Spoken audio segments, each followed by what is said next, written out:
Hey, how are you? When I stood up to him in my own area, I was back then. We went to a big storage shed, and he came in and said, "You can't have that, it's against fire." I said, "No, it ain't." Yes, it is. It's too close to that building. I said, "The one we tore down, that we're replacing, was closer. It was touching the building. We now have separation." "Well, do you have electricity yet?" "No." "Do you have water?" "No." "Oh." I said, "It's not against fire, but fire code says if I put electricity in, I do this, and I can have certain separation. I don't have any of that." "Well, I guess I'd probably let this one slide." Of course you're gonna let it slide, because you can't do nothing about it.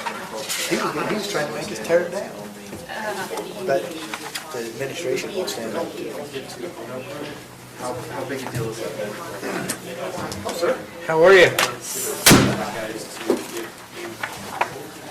What are we talking about now? I'm not sure. I just printed like 70 copies, and I left my computer and everything there to make sure I went back and got it. I went back, got the computer and walked out. The copies are still on the printer. I'm going over and getting them. You need a stream. Roland's gonna be late, he just hit the neighbor's dog. What? Just hit the neighbor's dog. He did really? That's what he said. That's too bad. You're it, Daryl. Well, we'll get it started and have a little work session. Great. Do we have something on the work session? I don't think we have any, I don't think we have anything else. Okay, then I'm gonna go get those copies. I think we're okay to Cool, well, I appreciate it. wait a little bit. How are you? How are you? Is this something we just need to sign again? Even I signed it, jeez, Our disclosure somebody act? spilled their coffee on my disclosure statement. Oh. Stacy, what are you spilling on my disclosure statement? As far as you know. That's all I'm gonna say. Conflict of interest. 2020. Is this just the original one, last year?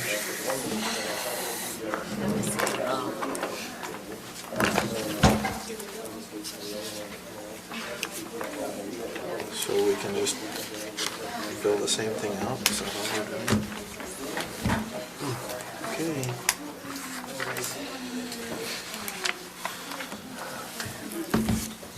How are you, Daryl? I'm doing well. You had a good holiday? Oh, it's fantastic. It's unbelievable.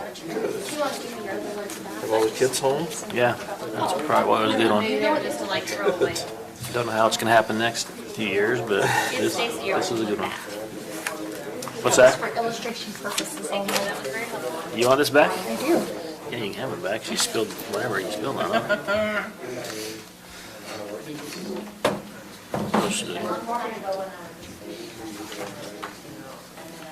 Do we sign this or we just put our name on it? I don't remember what I did. Just stuck my name on it. Alrighty. Easy enough.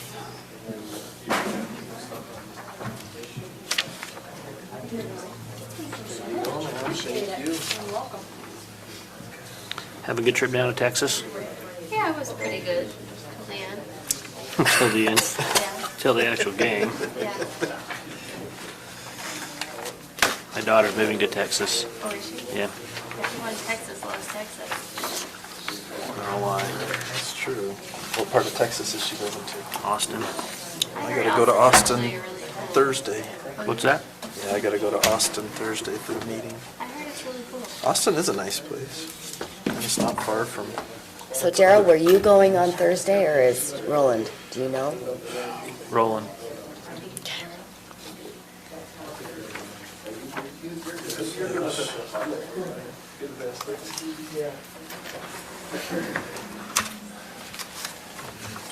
no, this is all stuff that's. You got what? Oh, you're kidding me.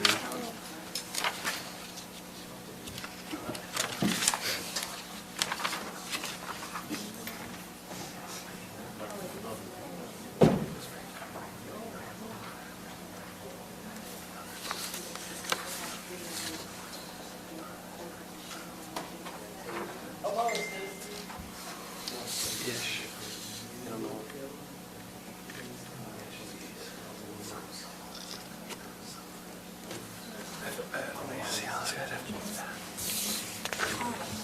Were you out on the call? She's on call to drive. What are we waiting for? Can we get going? Who was it? I really want to go home. What I think those we're missing out on is the work session, although I don't know if there's anything specific for that.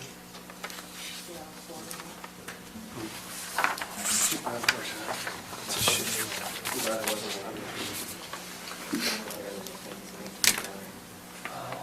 She's still? Is she still?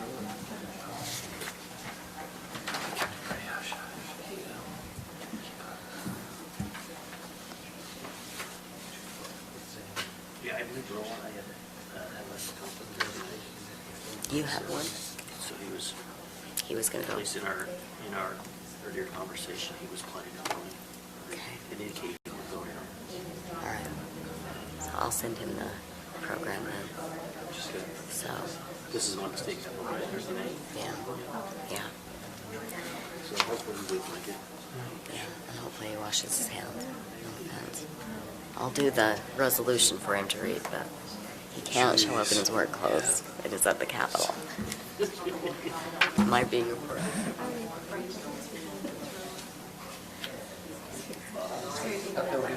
Yeah. Bobby, why don't you just stay in Salt Lake? But like the blood sugar. What's that? The Utah Mother of the Year Awards are Thursday night, and there are 2 nominees for one. Oh, really? 6:30 at the Capitol Rotunda. Jeanette Herbert's getting one too. So that's why People know that there's a reason that she wants to. I have to be there. It's because you're pregnant, isn't it? You'd be my elder if I walk out. Whoever said no. If you can stay down, you have your wife come down and join you for dinner. It's a nice dinner. Thursday night? I took it once in like November. Gets me out of the planning commission. There you go. Like so sick I couldn't go. And I took 3, and so then I started again and just take 1, so I thought I'll be fine. And then I can talk It's to a good Leanne. cause. You'd be really impressed. These are some pretty incredible women. I'm sure. The one, the girl who won the 5th grade essay contest, she is one of 17. They have adopted 7 special needs kids from Alaska. Wow. Yeah, so It's amazing. they'll make you feel guilty about your privileged life. We came out Yeah, I don't doubt that. $815,000 over At least that's the in the effect. black from last year. That's what that says.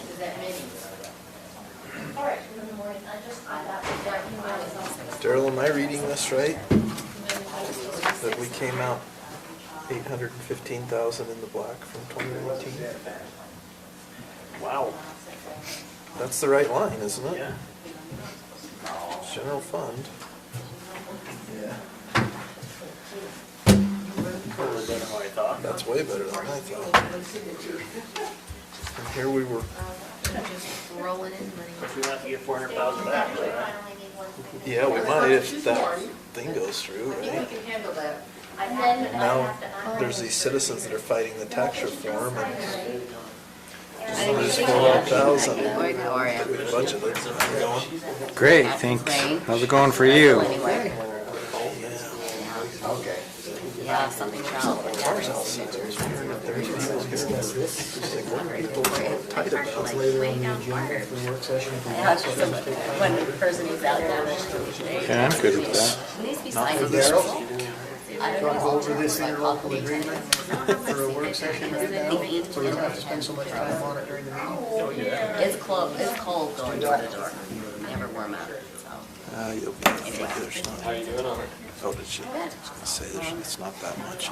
You know, I have to do 7,000. I can't decide on this outdoor writing thing. Okay, we're gonna get started on our work session. We're But gonna we're go talk gonna about do the interlocal agreement. We have to. It's in our packet, so we have to spend time on it later.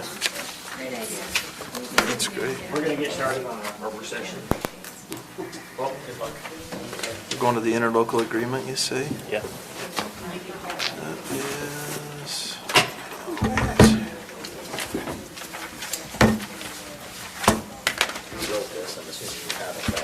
Stacy, ready to go? Not in hard copy, I don't. When I Stacy, are we ready to go? Okay. We're going to start on our work session. We're going to, I still don't like. apologize for being late. We were going to wait for Roland. We're going to get started with our work session.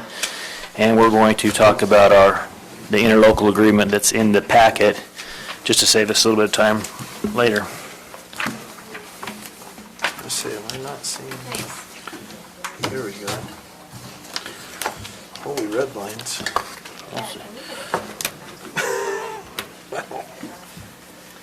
Well, I'm not pointing any fingers, but let's just say Robert got hold of How's that in? You know that saying when they say, when you hold a hammer, everything in the world looks like a nail? Evidently, it's the same thing when you hold a law degree. That's right. Rulon told you all I get paid by the word. Well, these While not paragraphs are actually longer. accurate, it may appear that way. So this is, I gave you the original before.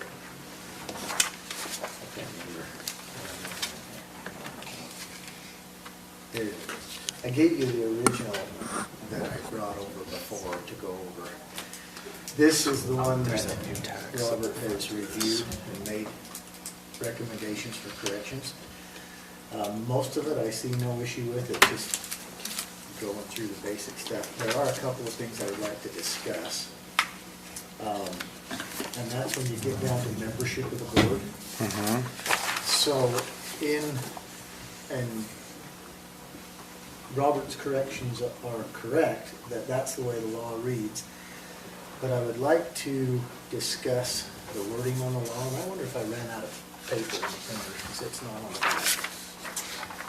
But if you read through the red lined in that 11.2-4, where it talks about regional service area and who's appointing the members.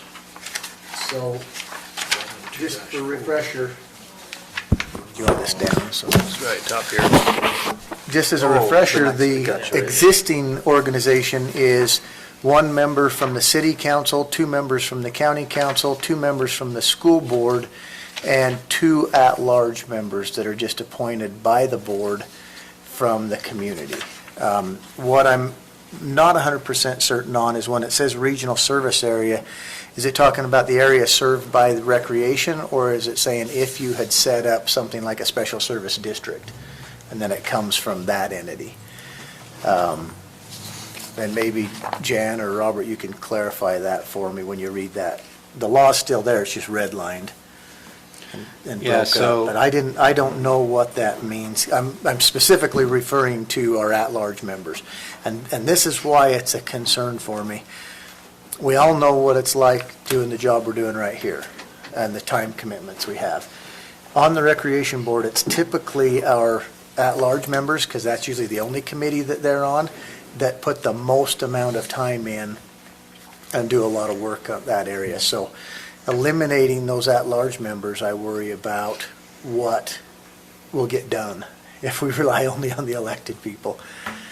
So anyway, so I want Well, and- interpretation of whether or not that's still possible. If we can. I think it's possible. I don't think that the members of the board appointed by the Morgan County Council, Morgan City Council, or Morgan County, or the Board of Education have to be members of the council. That was what I was wondering. if I they just can think, be. the way It I says read that the we law, appoint those them. bodies are responsible for appointing members of this board, as opposed to appointing 5 members of that board and having that board appoint the last 2. So, and that's why I changed the number so that you'd Yeah. have 3. But I think we can certainly have 1 or 2 of our representatives just be members of the public at large.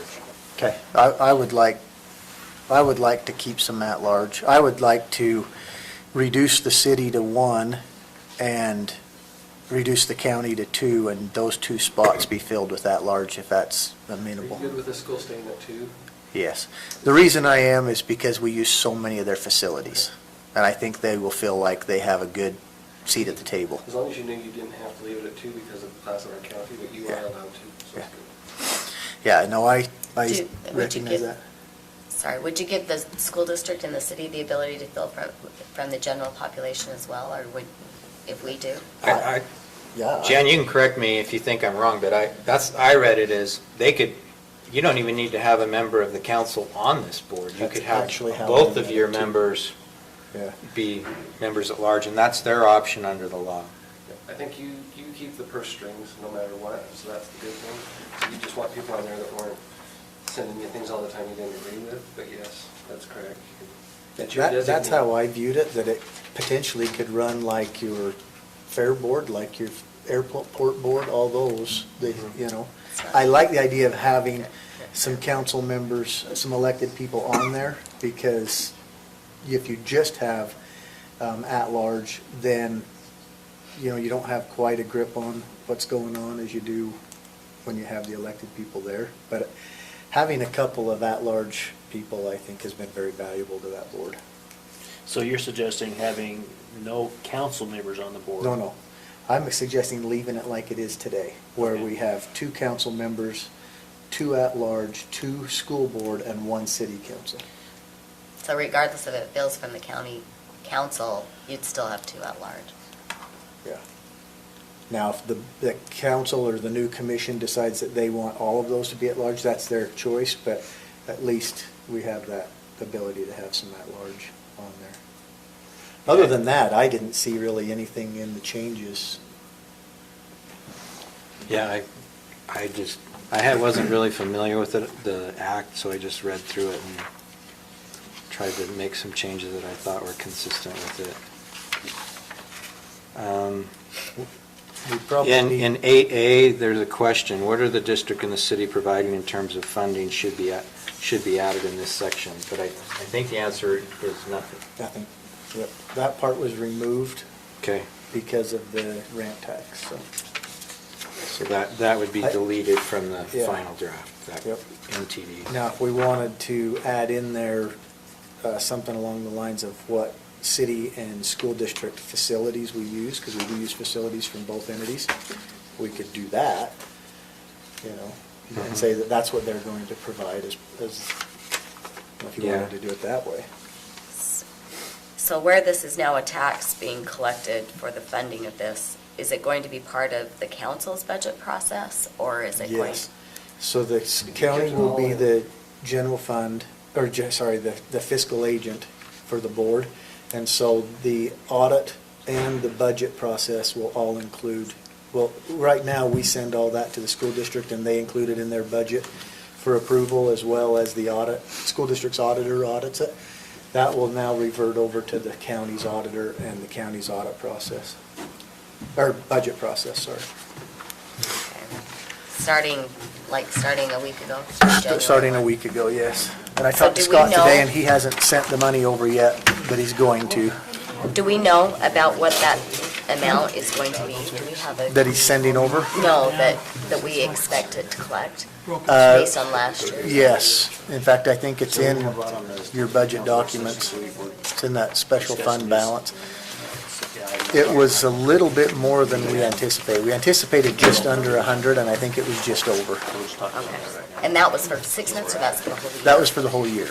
Okay. No, sorry, that was from April on. April 1, so about 3/4. Yeah. So it should bring in about 125. So going to your question of whether we should add in what facilities, I mean, I don't think that's a bad idea, but I guess if they don't participate in sharing the facilities, then we don't send funding their way to help take care of the program, right?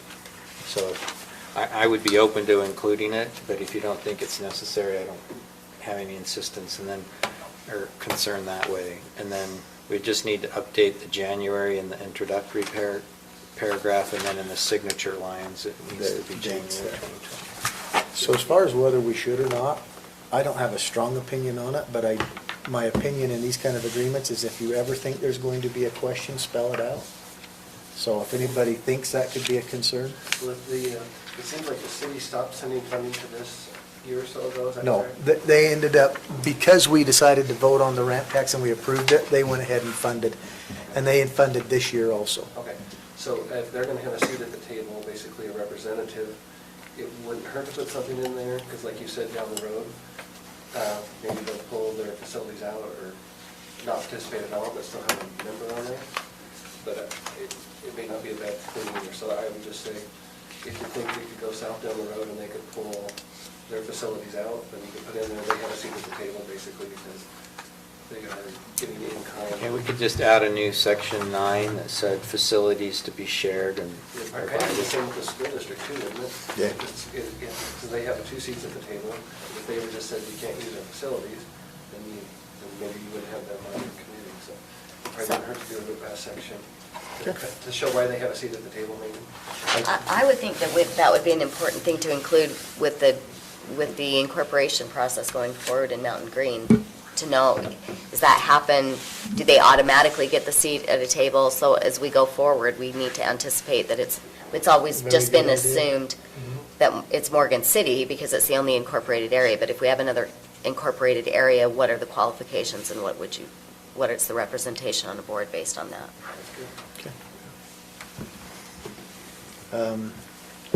Maybe I'll see if I can type that up and send it to everybody. Bob, you almost got it typed up. You got it done? not those sections. I was just writing notes as to what needed to be included. So I'll try and have something written up and send to Stacy, and maybe you can print it for us or something so everybody can see it, so that when we get to that agenda item, it won't take long. I'm not gonna necessarily itemize it, I'll just indicate that we use the gym facilities at the school district and the baseball facilities for the city. Does it need to be any more detailed than that? I'm gonna list each So of what the- do you do like the city park over here? I know they We use the that for baseball field, yeah. And then is it a high school? I never understood the relationship, even though when I was helping to coach over there, The recreation center? yeah. Okay, so the recreation center, the land that it is built on belongs to the school district. Recreation with county funds as well as donations, mostly donations, built the entire facility on that land. So according to this agreement and the agreement they had before, it's all basically owned by that board, that those facilities are. And if we dissolve this agreement, then we have to negotiate how we, Yeah, okay, so I would just list out those facilities that you're using. And then the Trojan Center, is that just the schools? that's just the school. Okay. Okay, I'll do that. Anything else in here that's raised an eyebrow or? Okay, when we get to that on the agenda, I'll bring it up.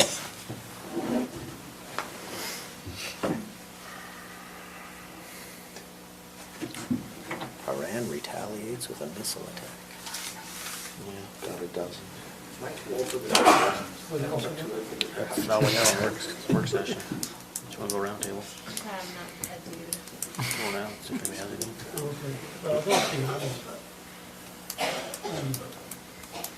We can talk about our portfolio so much right now during the work session. You supposed to pray for our council meeting when we start our council meeting? Can I talk about our portfolio assignments? Yeah, we can do that. I just wanted to see if there was, for the most part, I thought the year went pretty good. So I didn't know if there was things you guys wanted to change.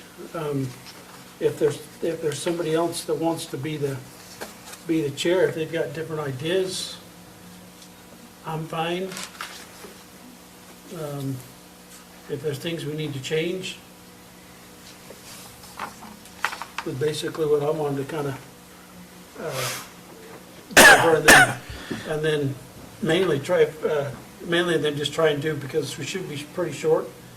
If we don't have any issues with our portfolio assignments where we're at, if we want to make changes there, have that already discussed.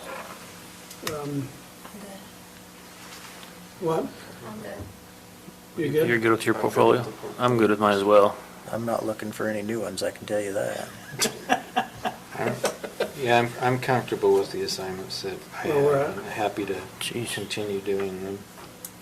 Okay. The other thing is, do you want to continue as a council, do we want to continue the work session at 5:30? I think so. I'd like to do some review of our finances more often than we have. I think that's my only comment from last year to this, is I'd like to review that more often during our work You session. said add it to the end or add it to 9? I would have And to yeah, I create don't a know new if we need section more that time covers to do facilities that to in be order to make it shared, happen or what, something but like that. I do think it's important to review where we're at. I agree. I think if we reviewed the budget a little more frequently, then maybe our budget sessions in late October would go a little more smoothly. And the other thing that I think would be interesting in terms of a work session, if we don't have it, particular items, is to maybe get reports from some of the departments periodically, just have someone That's come a in great and say, idea. That's kind of what we used to do that, but it just tended to go a little longer than it probably needed to. But Yeah, it did. that's a good idea. I mean, I think it's always good to have input from the different departments and see where we're at and at least let the community know what we're doing. I agree. There are several things that come up, especially in economic development and tourism. I would like to introduce myself as the tourism department, but that would mean that I'd actually have to do something with tourism. But, like, for example, the email that's circulating that I finally sent it off to Lance, I don't know what they want, because I have no idea. What would you guys like designated as our main tourist attraction for the county? I have no idea. And then, Larry Spring Chicken Inn, okay. Larry's.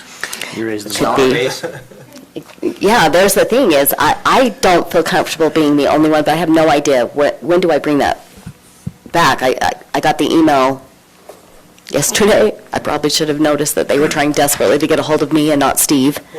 1/3 of Snow Basin. Yeah, half, we don't need to be that half. specific.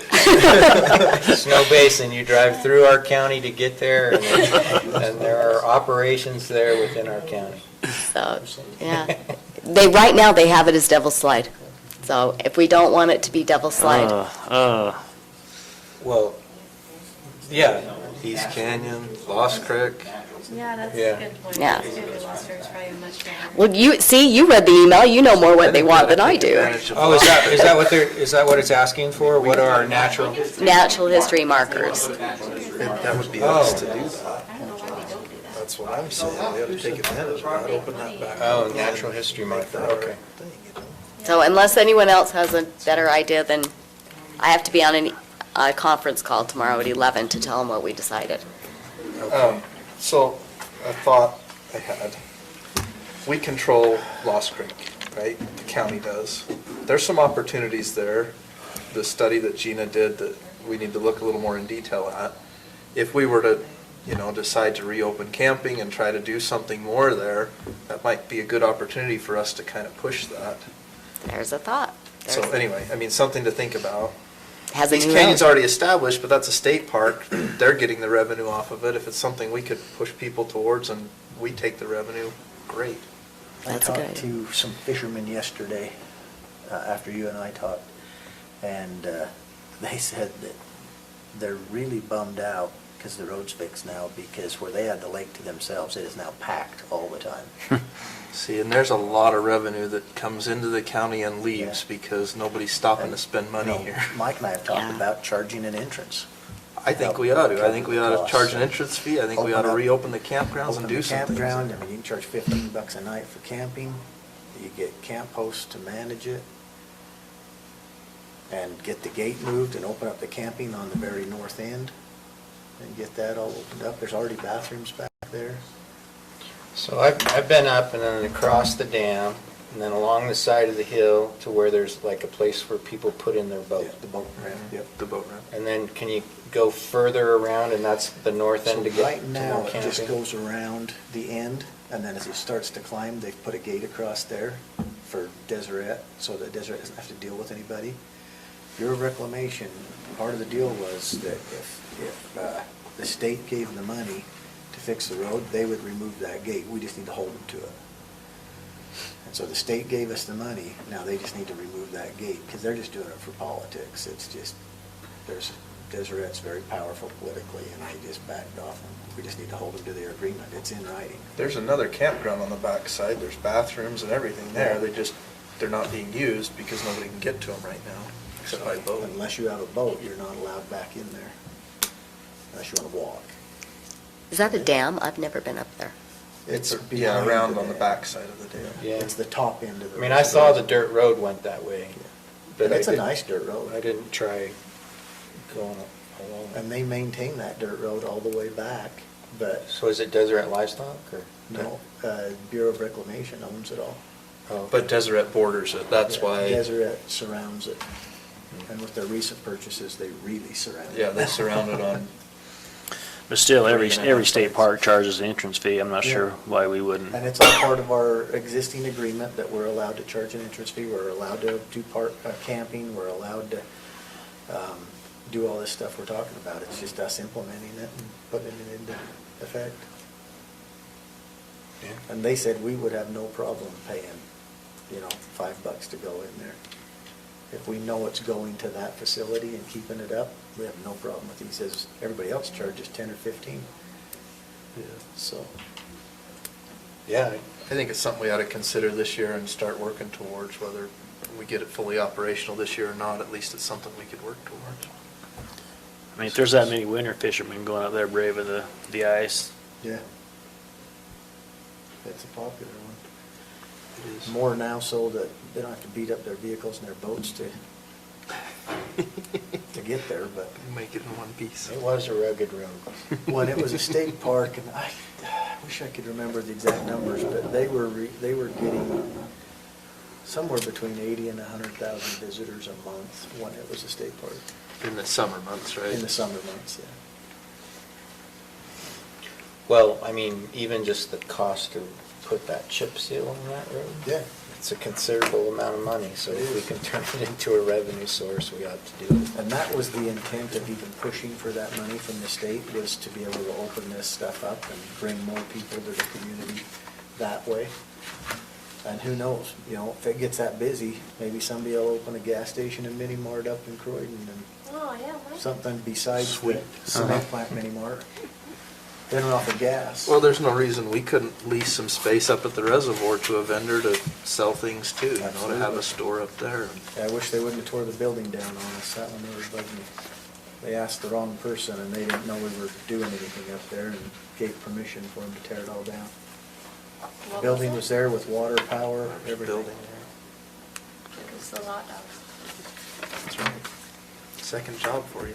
And if there's people up there camping. Their third job. is there still a hut, is there still a hut up there to entrance? You're only They're on like me, third? Forgot half of Used what to be a you little need. hut there. I don't think there's any debate. And there's just the bathrooms are still With there. me, it's just, Okay. forget the fishing pole too, so. I don't have any objection to that. It just needs to be put together as a proposal. Yeah, we need I to think that makes and sense. figure out what it's gonna take to really do it. And then I haven't talked to Mike about this, but I'll bring it up. We started that negotiation with the city. We have increased fire, ambulance, and police considerably since the initial proposal we gave them. Have they ever responded? Well, they're waiting for us to come back. So we met with them, gave it to them to look over, and then we were gonna get back with them. And when I talked to the mayor, he was in my office the other day, and so I brought it up, and he said they're just waiting for us to contact them to sit down and start discussing it.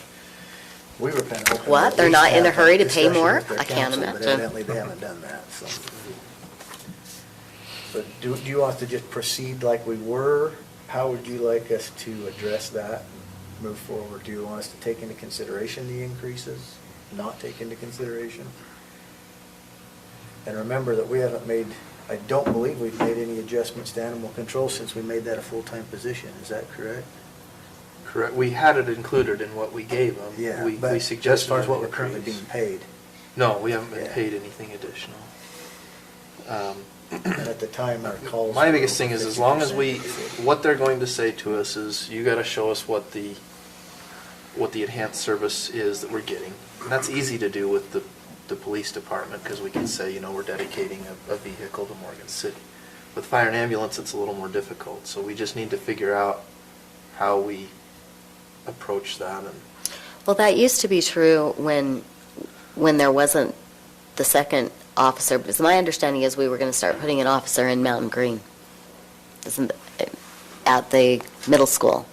So if we're having an officer that's in Mountain Green at the middle school, is it really any different And enhanced than service. an enhanced service in the city I don't- if you've got someone scheduled Except at that We one? have been told that the resource officer is not the city officer. So we have the resource officer, and the school district pays an additional $20,000 to us every year for that. For the And resource then they have a officer. service car in the city. Okay. So they're So that, if there's a difference there, then that I understand. There is. And I know when that was presented, I asked Jim if they were going to approach the school district to help pay for that position at the school over there. And when I asked the sheriff before Christmas, no discussion with the school district has happened. So the school district is not looking at paying anything for that resource officer in Mountain Green. And they're paying $20,000 towards the one in Morgan.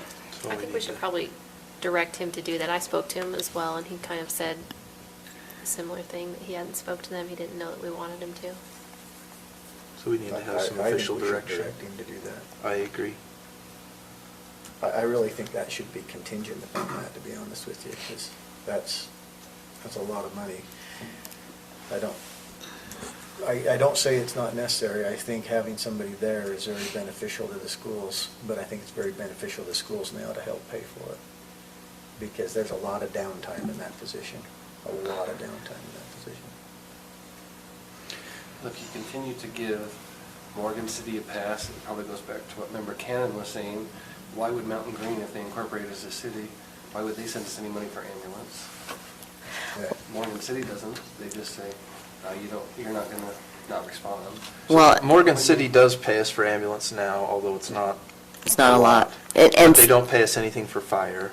so when they do the incorporation study, because they have to do that study, and if they're going to do the study for what it would cost to incorporate, do they come in and look at what we are charging Morgan City for those services, and that's what they I'm figure in the sure The incorporation? only numbers they would have, but I remember Yeah. when It's fire, they 911 haven't been dispatch paying came to talk to anything, you I think. folks. Oh, no, Then maybe they you're decide right. But not ambulance. You don't have to go Maybe with you're right. us. Yeah, you're right. You're fine. If you do, it's going up 500% starting next year.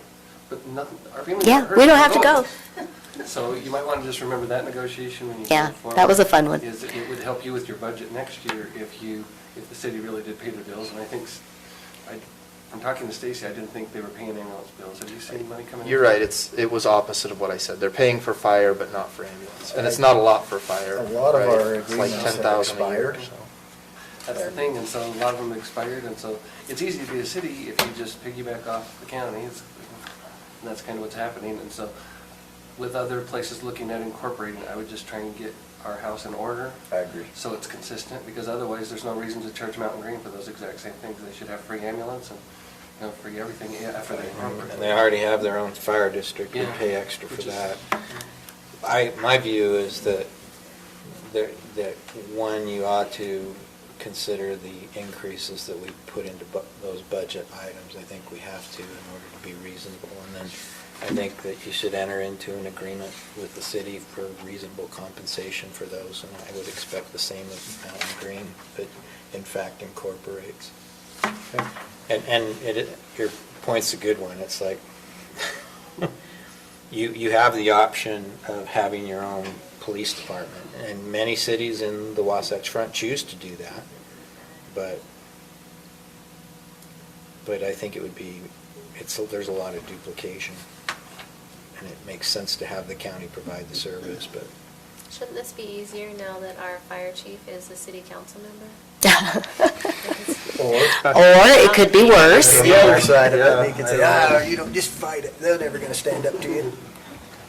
Honestly, as far as police go, I feel like for the most part, they're paying their weight. And I don't think they'll argue too much with the small increase that we proposed there. We proposed a small increase, and that was just based on salary increases. We're not changing any service that they're getting in the city as far as police. It's the fire and ambulance that are the ones that we really have to deal with. And, their argument has always been, well, what enhanced service are we getting? Yeah. And, I've pointed towards the fact that the station is in the city, so response time for ambulance calls is much, much quicker for them than it is for the rest of us in the county, right? So that's an enhanced service, and they've kind of balked a little bit at that. So anyway, I don't know, I just feel like I would like to have a little better prepared response to that from all of us going into that Well, and, discussion. yeah, and again, this is just repeating Jan's point. If your baseline is zero, i.e. you have no police force, no fire department, and no ambulance, Yeah. then every service we provide is an enhanced service to your city. And I want to be reasonable with the city. I think we should be. I think, with whatever other jurisdiction is created, I think we should be reasonable with. But they have advantages in terms of what they can impose by way of taxation. And, there's, I think we need to be reasonable with them, and they need to pay their share. And they always have the option of choosing to self-provide. So maybe I can go back through, take the increase in budget, and we'll calculate out again kind of roughly what we think is their portion. We'll share that, circulate it between us, and we can talk about it, make sure we're in agreement with it, and then take it back to the city. Is everybody okay with that? Yes. Thank you, Mike. And let's get a updated, and maybe you said this, I was trying to Call, we'll have to get that, I don't. The new- yeah. call. That's what we based it on last time, is we took our costs, we took our revenues too from ambulance and fire. Not a lot of revenue on fire, but there is an ambulance. Subtracted that out so that, they couldn't say, well, you're charging for this, but you're getting reimbursed. Because that doesn't even cover half of our ambulance Yeah. costs, but 7 or 8 years ago, when we started this, 50% of the calls, all calls, were in the city, including animal control. In fact, there was a higher percentage of animal control. That went down with the numbers we had last summer, and I think it's just because growth in the county. So now we're getting more calls out there. Yeah. But And they are county residents, so we need to recognize that fact as well, that yeah. there And ought to be honestly, there ought to be a reasonable negotiation. I would like to charge them more for animal control, but we're right at the point, what we proposed to them was basically half. And that's basically at the point where they could hire somebody part-time and cover that cost, so. and some argue that it's a part-time job countywide now, so it just depends on how you feel about animals. Yeah. So anyway, that's where we're at. I can just briefly tell you what my item number 7 is. There's been kind of a dispute between the Airport Authority Board, or at least members of the Airport Authority Board, and our building official with respect to the measurement of wall heights for hangars at the airport. And the ordinance doesn't necessarily specify the measurement method. Some measure from the floor to the top of the wall. Our building official determined that it was from the top of the foundation wall up. You could go the full 14 feet. And that discussion has, So everybody's building 3-foot foundation walls. well, they're not 3 feet, but there are a couple that are 2. We require 8-inch, at least 8, I Yeah. think it was. But there are a couple that are 2, and so the hangars are a little higher, and that's miffed some people at the airport, but not all. There's not consensus on the board. There's not consensus with the airport manager. So I'm, The neighbors across the street have contacted me. There is consensus. They're not Yeah. happy. and there are deviations if you look at the hangars in height, as you know. And so I just want to pass along the information I received from the board. They made some suggestions as to what changes. I also have some comments from Joe Garfield, the airport manager, that I can pass along. I would like the planning department and the building official to review it and to clarify that provision in the ordinance, as well as whatever other things they might see that we ought to go ahead and clarify. So that's what that's about. I don't feel like I need to share their proposals necessarily, because I think it ought to just come back up through the staff and the planning commission, but They do have suggestions, though, of what they would change. they do, That's good. yeah, including, You know what I'm talking about. yeah. So a year and a half ago, when the council had an issue and they ended up issuing a conditional exception variance, Roland's favorite thing in the world Um, to bring up. I can't even imagine how many the times. That's planning still the commission tallest went to the hangar over there, airport as far board and as I said, can we tell." want suggestions as how you would change this. And the airport board's suggestion was just put a clause in there that says the council can make exceptions. Yeah. So the planning commission said, well, that's not what we want. We want to tighten this up and fix the ordinance if you don't like the ordinance. And so I'm glad to hear that they have suggestions now. They've Well, and I know the changed their- building official has some suggestions too, so and it looked like, so we had a meeting and he came, which I appreciated, and we talked through some of those issues, so I can see some of his input even in that, like, there's a range of 14 to 15 feet is just to say 14 feet. And then the pitch of the roofs was at a fixed percentage. Well, if you do a wider hanger, it's harder to maintain that same pitch And keep the height. and keep the height. So, but they've also suggested that they be involved in the approval process. And I think that there are others who say, no, that's not a good idea. And I don't know that, you know, we should evaluate whether that is a good idea, whether they have an expertise that they can lend to it, you know, or not. So I just wanted to officially direct the planning staff to work with the planning commission to look at those proposals and come back with a modification so that we have an ordinance that's pending, given probably some applications that will come in fairly quickly on some additional hangers. Has there been any more talk about the impact fee issue out there, or what? I know we kind of briefly, I keep getting calls about it. The only thing I've done on impact fees, I did respond to one email and just said, impact fees are charged by virtue of impact fee studies. To modify it, we'd have to do it by ordinance and potentially do a new study, which we may be getting close to the time where we would want to update our impact fee study. And for that reason, the only thing we can really do, because the classification is just a commercial classification, there's not a specific classification for airport hangars. They're going to have to come in and apply for a modification based on the justification for a reduced impact fee. And if they apply for an appointment before the council, I tell them that they have to, it's more than just the appointment form, they need to come in with a full-on information, who, what, where, when. I don't disagree that the airports likely have less, the hangars have less of an impact than other commercial facilities. I mean, even if you're using it, most of them build a hangar big enough for their own aircraft, and then they share the cost by letting other people park their aircraft in there as well. But the amount of traffic generated by the airport is not consistent with the regular commercial enterprise. Well, doesn't it say they are not even allowed to do commercial business out of there or something? Isn't there a? They can do commercial business as long as they're airport, aircraft related. I So see. you can't have a taco stand there. Right, so you couldn't do that anyway, but. And we should, you guys did that with the fair thing. We may want to consider the same thing with the airport, where excess funds generated from airport-based revenues are put into a capital facilities fund for the airport. When the representative from Browning talked to me about the proposed letter and they said, we'll quit feeding the deer, he said, you really need a better fence. And I think he's right. We do need a better fence. There's other things that the airport's looking at. We funded their study of changing the master plan to add in a new section of hangars. Those will generate additional revenue.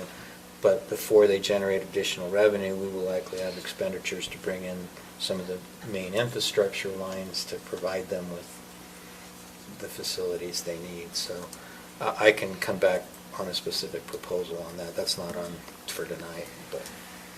Do you know, growth-wise, I mean, it seems like we're experiencing an influx in growth at the airport. Do you know how this compares to previous years or times? I mean, is it really a growth influx? Joe, yeah, I think there's a number of hangars. And It is There's a increasing relatively pretty high demand rapidly. for them.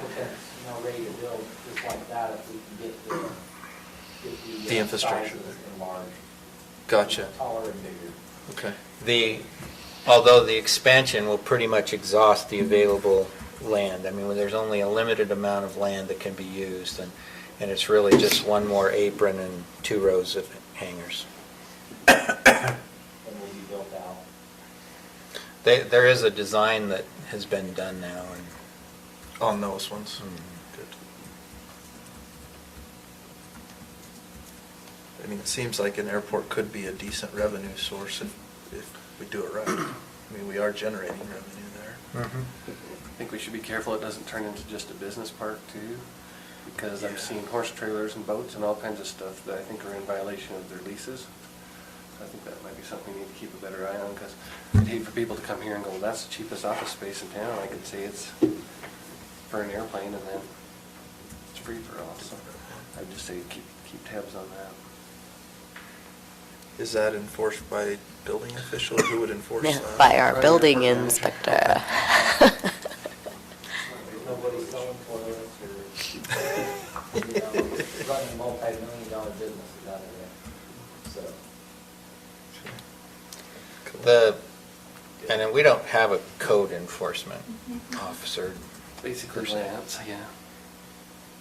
Yeah, Lance. Seriously, though, this is a lease, between No, the no. property owner and the individuals. This is not a zoning issue. I'm not trying to pound off yet. I mean, we have trouble. No, I was talking about just generally, we don't have a code enforcement. We generally don't, and so it would just really be up to the management to just say, this can't happen at the airport, so stop it. Hold them to their lease, I guess. That's all we can do, is hold them to their lease. So, I mean, you could have a land use violation as well, but, because the airport is only allowed specific uses, so we could look at that too.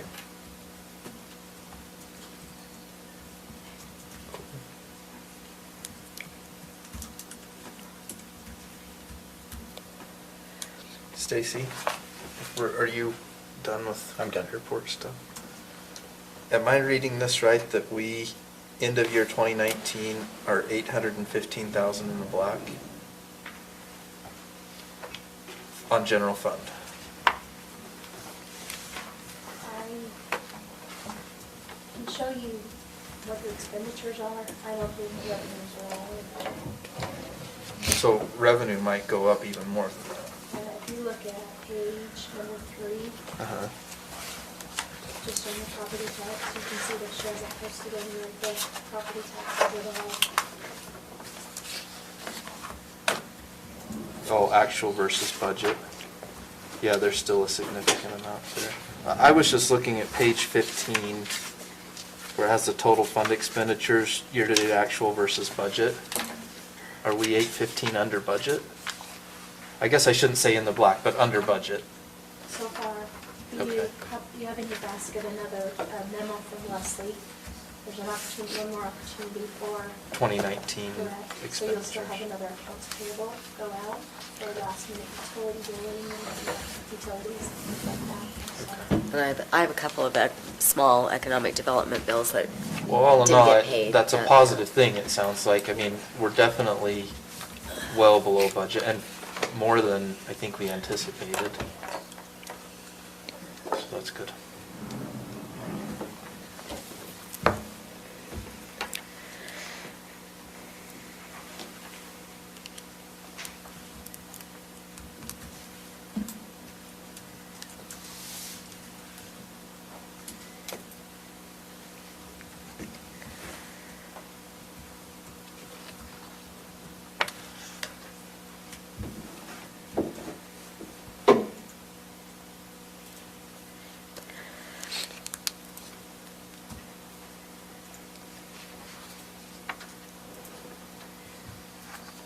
So did we all agree the natural history marker is going to be Lost Creek? Aye. Aye. All in favor? Aye. Sure. Okay. I guess, I don't care. Mike and I are It's going to supposed to come be up with some natural glamping history? options before the end of the That's year. right. Yeah, some, More traffic in front of your house, right? now you gotta fix the road behind it so that they don't go. Well, they've got Flaming Gorge on there for Daggett. How could, all right. I'm just reading the email. Oh, Well, then Devil's I- Slide is a natural history, right? yeah, so if I look out at Flaming Gorge, how could that be anything but a dam? That's why I asked, is this a dam? Because Flaming Gorge is a dam. Well, Flaming Gorge, I guess you could argue it's the canyon, right? It's the gorge itself. There is a dam there, but that's not what it. Well, I can tell you what they've got in Creek Canyon's been dammed too. Coombs Village, Blues Overlook. Canyon. Yeah. So it's Lost Creek Canyon? I don't, so, Wonder of Morgan, sagebrush, and it's beautiful. Big deer. so Millard has Median Village. I don't know what any of these are, but it's either Devil's Slide or somebody give me something else. It's supposed to be a natural history, Well, natural formation. Oh, Well, then I Devil's haven't been Slide. all throughout the county, but Devil's Slide is the most interesting geological formation in the county from my perspective. I agree. Yeah, What's Devil's Gate? I don't even know what that is. I don't know where that one in is. the lower canyon? Horseshoe Bend. Okay. oh, but see, they want to put a marker there and send people over there. I don't want to do that in the canyon. That would be dangerous. And that's why I wondered about Devil's Slide. There is at least a pull off there, but if they're thinking this is the big tourism, the next Mighty Five, and you're going off the beaten path to go to all of these little areas, Don't put your taco truck at exit 92 in the canyon. oh, you know they will. You know they will. I was gonna say, that's fine, we just need to put a sign up there that says, come visit Lost Creek It would be. for great camping and fishing. So, like Duchesne has Starvation State Park. We've got the Cleveland Lloyd Dinosaur Quarry. I'm pretty sure that's not natural lands. Marker Museum at San Yes, that's a Rafael, good idea. Kings Village, the Blues Overlook, Crystal Geyser. I just don't want to be the person who chose by myself. Mike didn't want to do it for a job, and I don't want to do it for our natural history marker. Salt Lake County has Welfare Square. Come on. 'Cause That's not natural. No, that one's not natural. that's definitely not natural. Remember County actually did like some glamping up on like the road to Monty, and they've been really successful with it. Did they do like the wagon things? Like they did at I'll East ask County? them That'd be what it interesting. actually is. They have like a bathroom with running water. It also has their point of contact as me.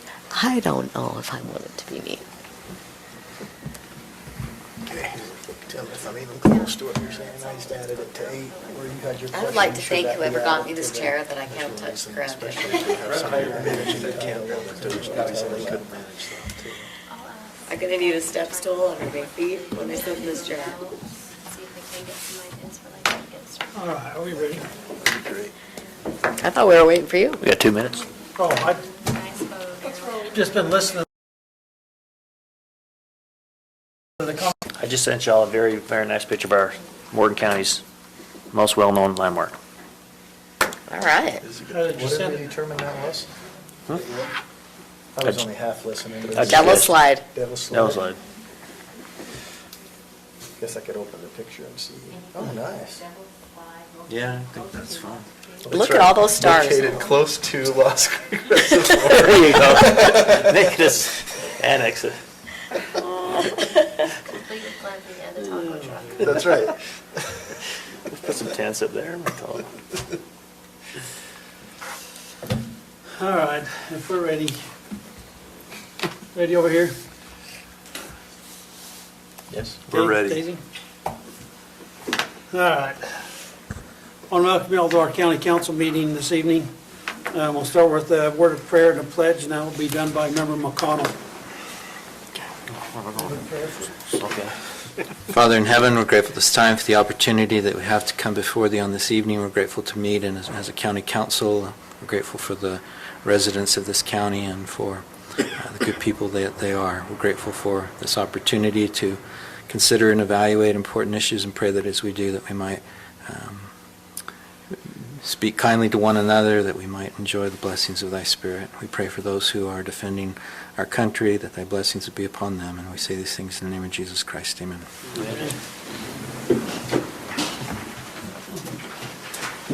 I pledge allegiance to the flag of the United States of America and to the republic for which it stands, one nation, under God, indivisible, with liberty and justice for all.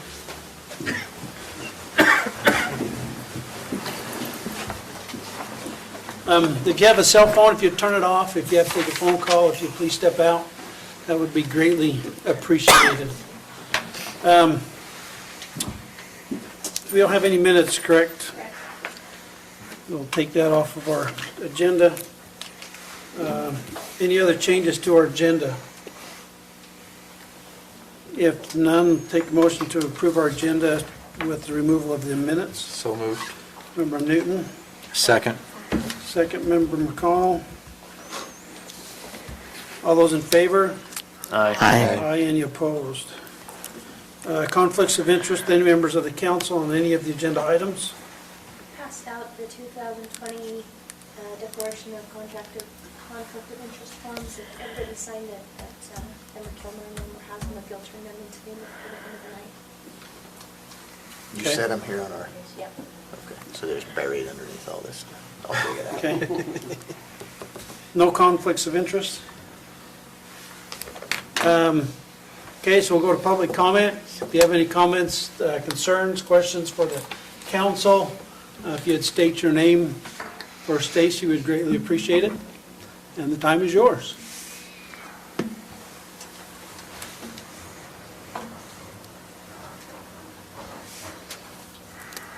Good evening. I'm George Souza. I am the chairman of the Airport Advisory Board. I want to thank you for the opportunity to speak tonight and for the work that you do for the county. The Airport Advisory Board has 7 all-volunteer members dedicated to the success of the airport and the surrounding community. We take our job very seriously, and we're doing the best that we can. There's 4 of us that are pilots, and 3 have aircraft at the airport, and that fits the county code criteria for 4 members. What I wanted to do tonight is to provide you a little bit of detail and history behind the last item on your agenda regarding our proposal to modify the county code section 85H-4C construction standards. And we'll stick around later to answer any questions that you might have when it comes up. In the early 2000s, when the East Side Master Plan was created, they determined a 14-foot wall height as floor to ceiling was best for uniformity and maximizing the number of hangars, which are also height limited by 14 CFR 77 as we get closer to the runway. There's a 7-degree slope off the center line of the runway, and if they exceed that, then they're exceeding 14 CFR 77. Currently, the county code states that wall heights on buildings will be 14 feet. It's not very specific as to what wall height actually is, but wall height was intended and has always been accepted as floor to ceiling. There has been a little bit of cheating, you might say, with small foundation walls of less than a foot generally, which will elevate the walls another foot, and so some of the hangars are 15 feet high for wall height on the sides. But generally, they're all there within the 14 to 15 foot range. There's one that's a double hanger, and they lowered the roof slope so that the peak on that is roughly the same height as all the other hangers. So we have basically established a standard. When I built mine in 2016, I was told by the airfield manager that 14 feet was floor to ceiling. His wall height confirmed it, I measured it several times, and I built mine 14 feet floor to ceiling. It does have a 1-foot stem wall, but then 13 feet of stem wall on top of that, and not 14 feet on top. So mine is actually 14 feet floor to ceiling. In 2018, Mr. Doug Gervano attempted an oversized and taller hangar on pad 888 in front of adjacent homes, and he was supported by the airfield manager and a previous county councilman. We fought against it due to the homes behind that hangar being oversized. It was settled on a different location on the other side of the aircraft where there is little uniformity in hangar size. We began considering code changes in early 2019 as the county council requested of us in 2018 as a result of the Braveno hangar, since it exceeded 14 feet. Even then, all believed wall height was floor to ceiling, but we lost momentum on that code change, partly due to the special exception ordinance that was being looked at but was never approved, and the new master plan changes to allow larger but not taller hangars. In 2018 to 2019, the hangar next to mine at BB3 was completed at 15 feet floor to ceiling. It's clearly taller. That hangar was pushing the limits and uniformity of wall height. But until most recently, nobody has exceeded 15 feet. So at this point, I'd like to introduce Julie Chapman. She's a new member of our Airport Advisory Board. She's highly motivated, extremely professional. She's a pilot and she has her own aircraft. Good evening, ladies and gentlemen. This is the first time I've gotten to meet you all, but it's a pleasure to meet you all, and thanks for giving me the opportunity to speak to you this evening. So, like George said, I'm the newest member of the Airport Advisory Board, and very motivated. I'm passionate about aviation, but in my day job, I'm also a regulatory compliance expert for aviation regulations as well as FAA regulations. And so the compliance to things like 14 CFR 77 is very near and dear to me in my heart, and I also know what deviating from that can do. And so one of the things that has come up is the fact that we have those hangars that are being built at 16 feet. And I've looked at the code, I've looked at the interpretation of the code, and I'm concerned in that it is going against the master plan of the airport and how, if allowed to continue, it's going to start trickling down to where it may violate the 14 CFR 77, which is that 7-to-1 approach slope. It gets real technical real fast, but they are regulations that we need to follow on that. And anyway, in one of our Airport Advisory Board meetings on December 10th, we discussed with the building inspector and with Councilman McConnell on that. And we spoke to the building inspector saying that historically and in the airport master plan, we have defined the wall height as floor to ceiling on that. But the building inspector is using a definition that excludes the foundation wall. And so it makes the wall height boundless. And that's concerning, especially with the hangars that can get closer to that runway center line, because again, that starts getting into the territory of violating the FARs, or federal aviation regulations. And it also is in violation of the airport master plan, which comes from the county code, the 8-5I-16. And so what that talks about is, in case of a conflict, the stricter regulation takes precedence on that. So that, in addition to the 14 CFR 77, are at risk if we continue down this path. So when we spoke with the building inspector, he requested a very specific code change. And, you know, it's going to give him the rubric by which he needs to judge these structures on that. And so that's what we, as an airport advisory board, have been working toward. And so on December 18th, we had a follow-up meeting, and the 6 of our 7 board members voted in favor of our proposed changes on that. And so we as a board do not believe that wall height should be arbitrary and boundless.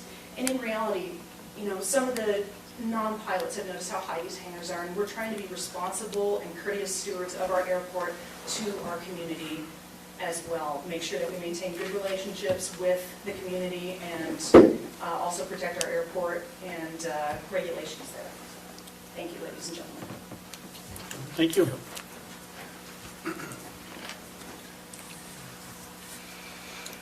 Any other comments?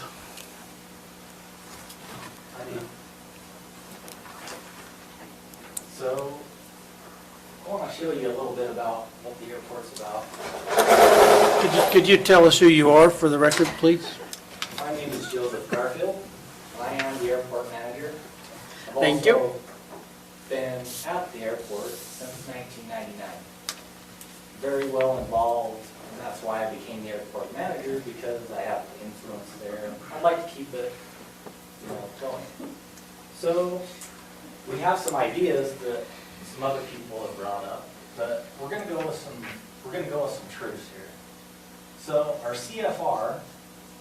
So I have a question for you.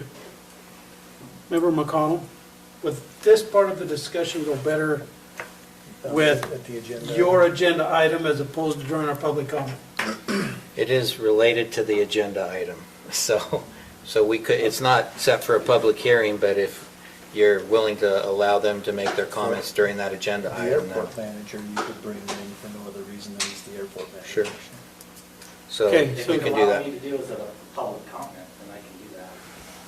Well, we're just looking at, we're going to be discussing that on agenda item number 7. I would rather have it so that we can have an interaction and ask questions pertaining to what you're doing. I would, can leave it up there I if you can- want, or would the council entertain a motion to move that to agenda item 1? So, Sure. so what do you want to do? Move it to Amend agenda the item agenda 1? That you already approved. I'm fine with it too. Stacy, you can move that Okay. microphone moved over. So we're going to make a motion to amend our agenda and move item number 7 up to number 1? Is Yes. that what we're doing? Motion by member That is my Cannon to motion. amend. I'll second, You can leave and that. then we should just make sure there's not other public comment before we move to item number 7. That's fine. So motion by member Cannon, second by member McConnell to amend our agenda, move item number 7 up to number 1. Any questions? All those in favor? Aye. Aye, any opposed? Okay, so we're going to come back to you in just a minute. Is there any other public comment? Okay, with that, we're going to close our, motion to close our public comment. So moved. Second. Member McConnell, second by member Ballantyne. All those in favor? Aye. Any opposed? All right, perfect. Now, so that we can have a discussion on your CFR 77, would you like to continue or, Chair, real quick, can I just make a Yes. comment? The adjustments to that interlocal agreement that we talked about in the work session have now been emailed to everybody if you want to pull those down so that you can have them for the discussion later on. okay? All right. So, Keep going? well, I'm kind of turning this over to member McConnell. This is his agenda item. So however you'd So- like to proceed. I introduced this in the work session. This is a request for the planning staff and planning commission to review the airport overlay zone, to consider airport advisory board recommendations, and update and clarify potential inconsistency in the current zoning text. There are proposals or recommendations from the airport advisory board that I will be passing along to the planning staff. Some of those were mentioned by Georgia and Julie. And then what I'd like to have that be is a pending ordinance discussion, so that as they evaluate, if there are applications that come in the interim, they'll be subject to the new ordinance. And then Joe is the airport manager, and there's at least one other member of the board that has different ideas. I think the planning staff and planning commission should take all of that into consideration and make a recommendation. Okay? So if you want to go ahead, and we heard from George and Julie, and Joe, if you want to make your comments, and if So let's George and Julie have additional comments, straight. I'm open. So CFR 77 is FAA regulation. We are not bound by FAA at our current airport. We're only bound by the state, since we take state money. So in order to take state money, we have to be by their guidelines. So in order to do all these other hangars and stuff that, George has an issue with, mostly, what happens is, we have an agreement. with the state. We don't have any agreements with the FAA. So we're not bound by their rules. We are bound by their recommendations, though. So if they say that we have a runway that looks like this, and we have a building right here, it can't go past this, you know, it's like 150 feet or something like that. What happens here is that from this face to this face, there is a 7-to-1 slope. And what the FAA states is that it can't go through any building or thing that's made on the airport. So that's a the great the FAA or the state? FAA. Okay. The state already approved Mr. Doug Urbano's hangar on this side. They said, if you put Doug Urbano's hangar that's right next to the runway, that blows that 7-to-1, we're still in an agreement. Because we are, let's see, I'm trying to get messed up here. Because we have other buildings that are close to the runway on this side. But since we're talking about the east side, we want to keep going as if we are abiding by these rules that the FAA has come up with. So technically, we're not bound by the CFR 77 like they think it is. But we have to stay with our agreement with the state because we take state money. So now, Joe, can I just ask a question? Because I've never been assigned to the airport, but Austin was, and it seems like I remember a conversation, and I may be wrong, I have a cold, so who knows, that originally we took federal money on the grant to put the airport in, and so we were required, there was something there over the federal regulations on the original grant? We've never took FAA money. We've taken state money only. And in order to have our grant assurances through the state from us, we have to abide by the state rules. And so the state rule says, no, this is fine. It can blow that. It's perfectly fine. You're not an FAA funded airport. So let's say we are an FAA funded airport. We would definitely have to be under those agreements. So what happens if we move forward and there's growth in that area and we move towards becoming an FFA-funded airport? It'll never be because we have the mountains too close to the runway. So, you know, whatever it is, Silverleaf, not Silverleaf, but So I hear all the time, that we should become a $50 hamburger, is that how this saying goes? Or $100 hamburger, sorry. I tried to make it a cheaper hamburger, sorry. If we were a $100 hamburger airport, would we have to be FAA certified airport? You can still be, okay. no. And since we're county run, you know, we get to decide, you guys get to decide what goes on at the airport. So yeah, it is a good idea to be part of this, but we have one hangar, BB1, who, that hangar, it blows it by 6 inches. What he has to do is he has to. It blows which one, the state or the Fed? The state or the FFA? We currently have a building, hangar BB1. Okay. That blows that 7-to-1 by just inches. Okay. He has to put a little Sure. red light I on know the what top I of his hangar. But is that the state rules or the FAA? That's FAA. That's the CFR 77. Okay. And I don't believe that the two hangars that are the additional height on the higher stem walls will violate CFR 77 because they're on the far east side. But one thing that is good to pay attention to on that east side is where we're closest to a residential neighborhood. So having a reasonable height restriction in there is an appropriate thing. Yeah. Regardless of CFR 77 or state agreements. Yeah, regardless of any of that.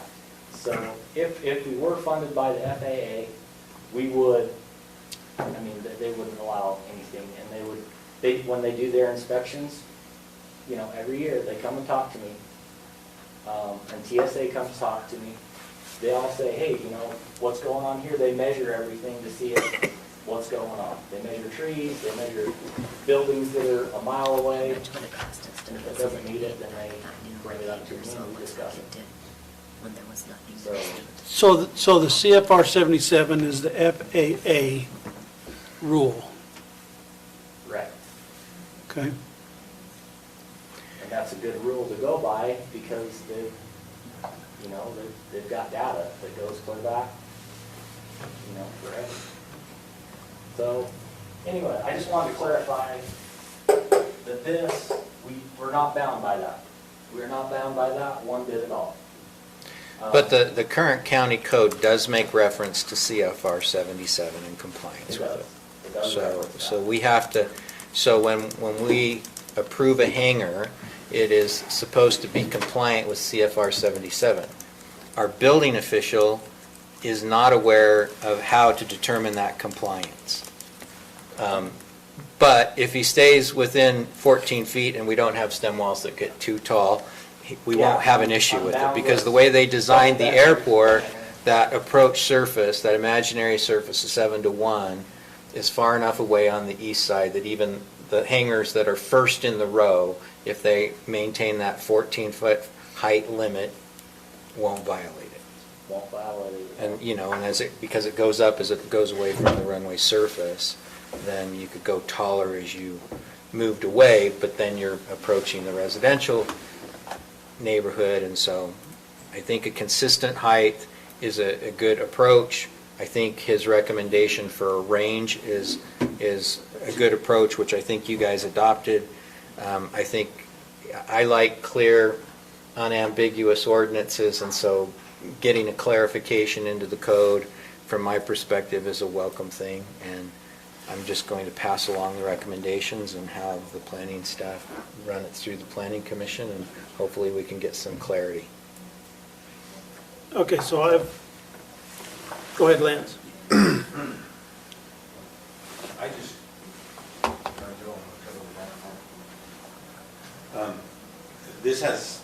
we have the airport overlay district that requires that these Part 77 is met, and that is our standard for different airport slopes around. And we have to make sure that those are met. But this seems like a simple issue of the hangars and the definition of the wall height in that code. And can we just address that, or do we need to address more? I will ask you to look through the airport board's recommendation and the other material that I'll provide, and if there are other areas where you see clarification. I think the building official had a couple, for example, the roof slope was another one that he thought we need to have a range. I'd have him look through it with you, so I'd ask you to be a little more broad than that and just review their recommendations and then decide which ones you think are worthwhile and we ought to pursue as a council. And then forward those to the planning commission, allow them to discuss it. Yeah.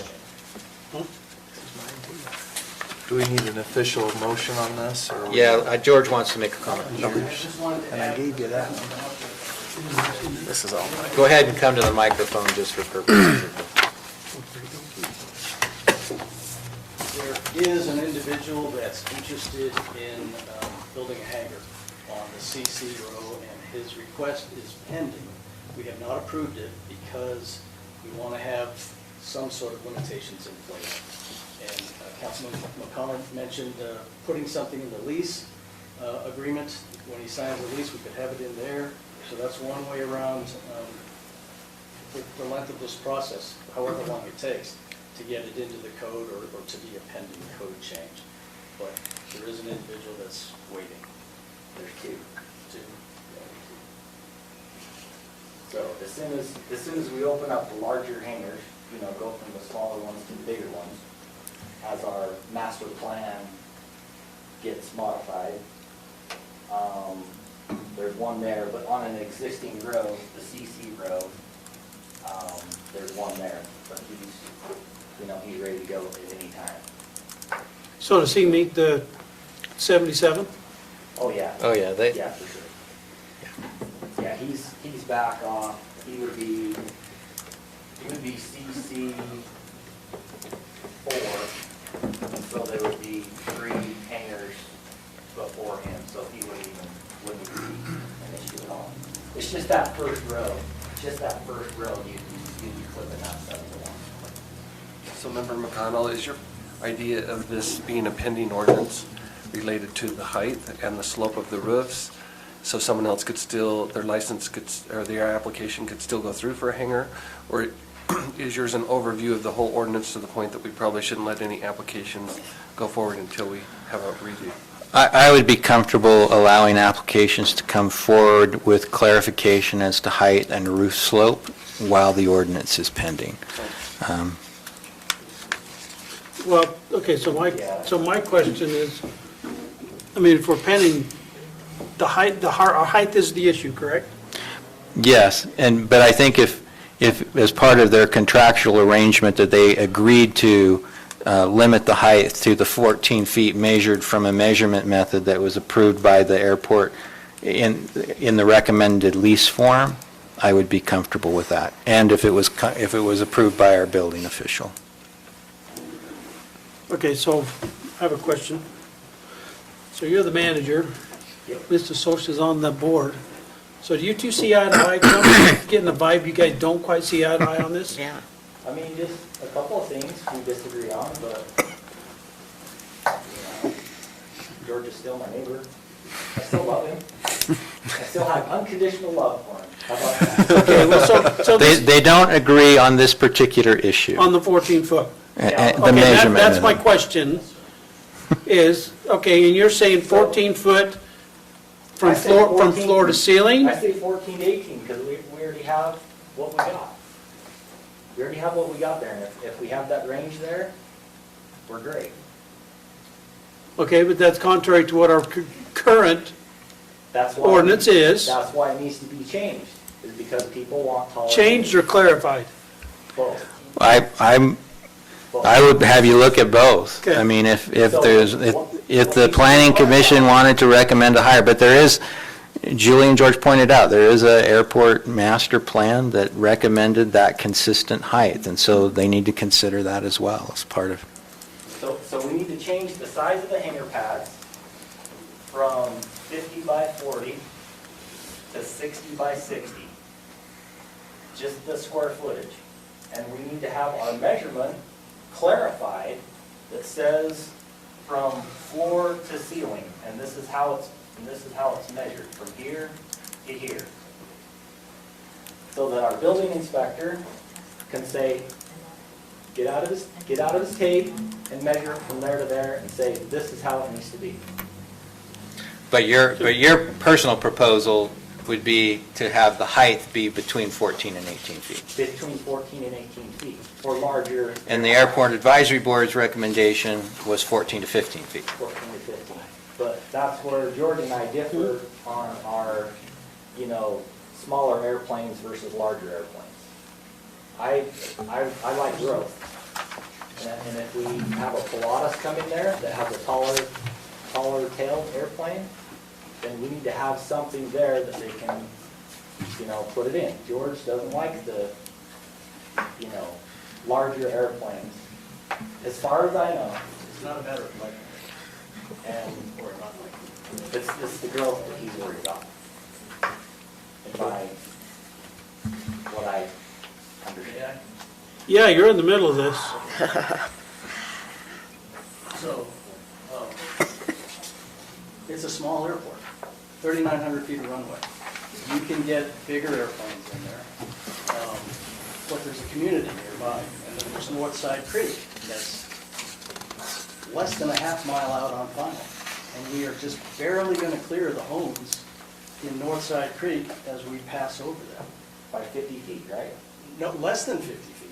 Well, yeah, Northside Creek, the the house right there, there's gonna be 50 feet between the flight path to the runway, from the proposed, house that's gonna be on the north end, right? Or south end. I'm talking about the approach surface area, which has even less of an angle to it. It's not 7 points. It's less than. It's quite a bit 3%. lower than that. Yes, it's a 3 It's degree a 3-degree slope. And if you have a house that's sitting right here, and your runway's down here, it's Go right over. gonna be super close. Yeah, so super close. So I think we're saying the same thing, except my view is that that's going to lead to noise complaints with larger aircraft. And I also believe that there's more of a demand for smaller aircraft. So yes, this is where we have difference of opinion. I think smaller aircraft is where the airport ought to go, smaller hangars, and Joe thinks bigger aircraft, bigger hangars. I'm saying not necessarily bring them in, but I'm saying have that option for them. Okay, so So my just, question. So- sorry, I was just going to say, for purposes of all who are interested, the way this process will work is we're making a recommendation that the staff and the planning commission evaluate it, come back to us with a proposed ordinance modification. There will be a public hearing in front of the planning commission. There will be a public hearing in front of the county council as that works its way through the process. And you guys are both, all of you, Julie included, you can come and make your perspective known with respect to what you think the heights ought to be and make those arguments. So, Okay, so my question is, we have a board, okay? Yep. I'm assuming you're on the board. I'm not on the board. You're not on the I'm an board. advisory to the board. I am no. He is their voting Lance. member. I do not have a vote.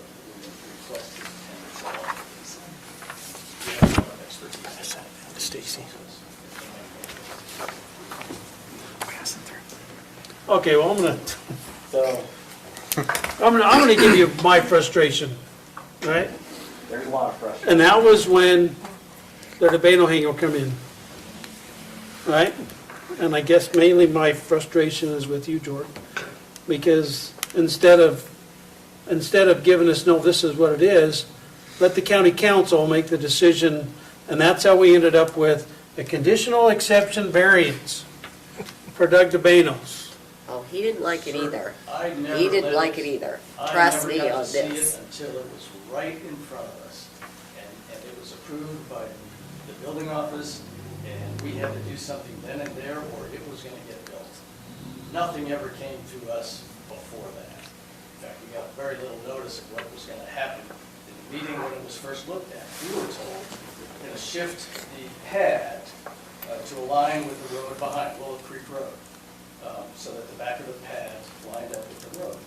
We were never told until we got to the meeting that it's gonna be this big and this tall And not meet any of our ordinances. and not meet any of our ordinances. I think this is a great example as to why it needs to be looked at. The ordinance needs to be looked at and reviewed. My concern when I was on the planning commission is similar to yours in that we had this come through and it got pushed through as a variance. And then when I was on the planning commission, we asked the airport advisory board for a recommendation. And the recommendation we got was put an exception variance in there, which I strongly disagreed with when I was on the planning commission because you get exactly what we got, right? And I would rather have a consistent ordinance, which I think that's what we're talking about and that's what we need to do. So if it's okay with you, I'd like to make a motion. Yeah, I'm fine. Any other questions? Okay, go ahead, Member Newton. Mr. Chair, I move that we direct planning staff and the planning commission to review the airport overlay zone to consider airport advisory board recommendations and update and clarify potential inconsistency in the current zoning. Okay, I have a motion by Member Newton. Do I have a second? Second. Beg your pardon? Second. Second by Member Cannon. Any comments on the motion? I have a question. We talked earlier about processing applications in the interim if there was an agreement in the lease that specified compliance with the height and the roof slope measurement. Do we need to amend to add the, I'll propose it as an amendment. perfect. And I'm friendly to your amendment. Second. So Stacy, would you like to read that back to us? I want to make sure we got this motion amendment correct. I have the motion and the request to. So the amendment is to allow airport hangar lease applications to be processed, provided that the lease agreement specify that the wall height be, oh, you're trying to type it? I am. Okay. Find out what you wanted me to do. Airport hangar lease agreements process, provided that. The wall height not exceed 15 feet as measured from the top of the stem wall, but the stem wall cannot exceed, I'll say 14 feet as measured from the height of the stem wall, but the stem wall cannot exceed 12 inches.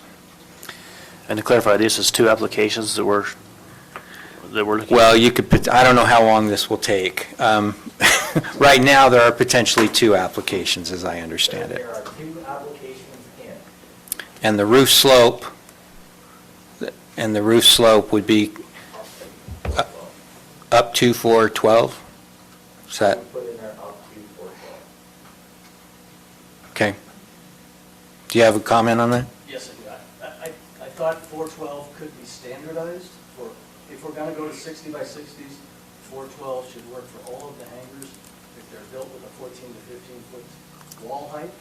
If we do a double size hangar, like we have one right now, then we could lessen the pitch. But I would try and make it standard at 412 for most of the hangars that we're gonna work with 60 by 60s. Because ain't it 212 right now? 412. It's 412 right 412, but I think what Joe's saying is that when you have a hangar that's wider, then the 412 doesn't quite, you end up with less slope. And George is saying that's fine if it's a wider hangar, So it can be flatter, it just can't be. but you probably don't want a flat roof hangar either. And I think that's, If you do a double, you take 2 spots and do a double. Okay, So, so did you get all that? What I would I would just like to really point like out you that to this do is, motion, agenda item has outlasted my cold medication. I'm going to take a break while you guys decide. Also, provided that the wall height cannot exceed 14 feet as measured from the top of the stem wall. The stem wall cannot exceed 12 inches. 12 inches. 12 inches. And when I say stem wall, I mean the foundation wall, the concrete portion. And the roof slope up to 412. Yeah, I'm comfortable with the standardized 412 unless the width of the hangar requires a smaller slope. it's a 50 by 50, so it's going to be, It'll be 412. it'll be 412. Okay. So I think I got it. okay. So we all clear on what the motion is? Questions on questions? All right, all those in favor? Aye. Aye, any opposed? Okay, did you say you need to take a break, Member Ken? Yes, I would like to take a, We're only one agenda item in. oh my God.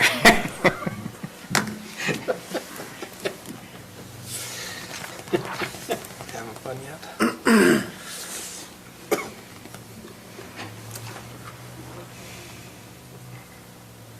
Thanks for being here. Thanks for your comments.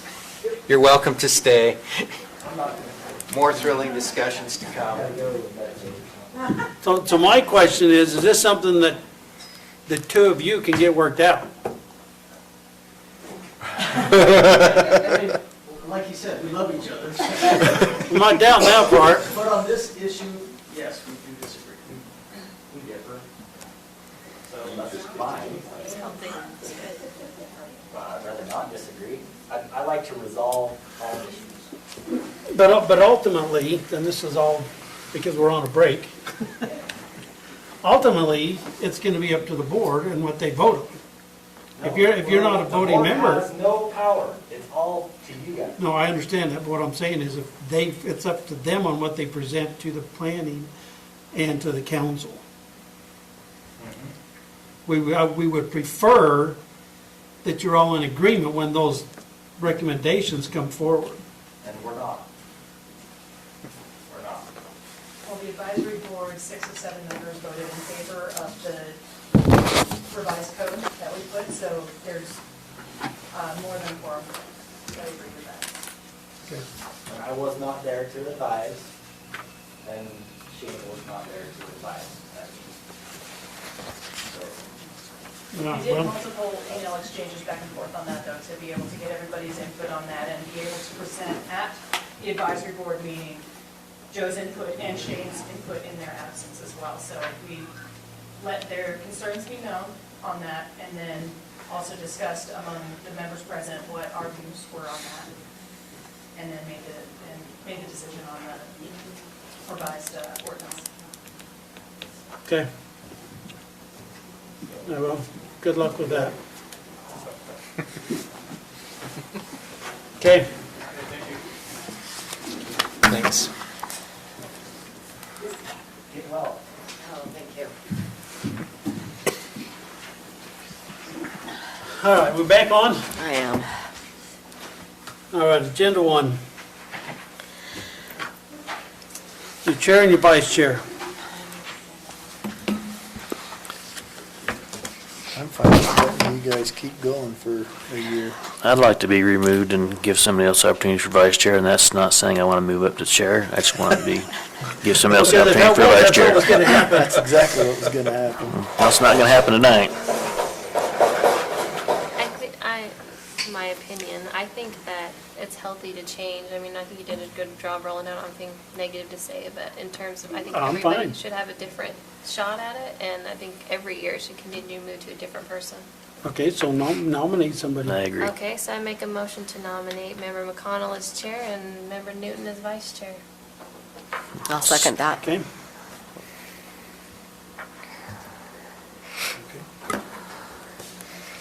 All right, motion to close nominations.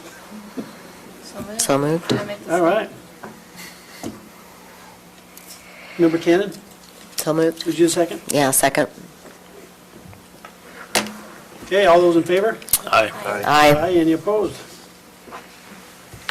Okay. We didn't give you a chance to oppose. Ha, ha, Member ha. McConnell, do you want to trade places, or do you want to continue right there for tonight? I was going to abstain, but I'm fine with you finishing this meeting if you want me to take over next week, or next meeting.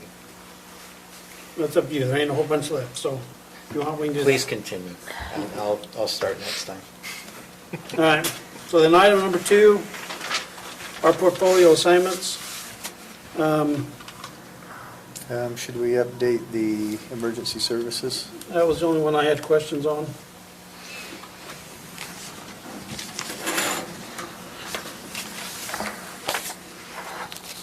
What's emergency, who has it? We just had everybody on there, and then Yeah. mid-year, We we just- dropped it down to just Mike. Just to Mike.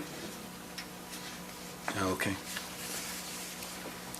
Oh, I guess I have a list here somewhere, huh? So other than that, is everyone okay with where they're at on the portfolio assignments? Someone want to be tourism?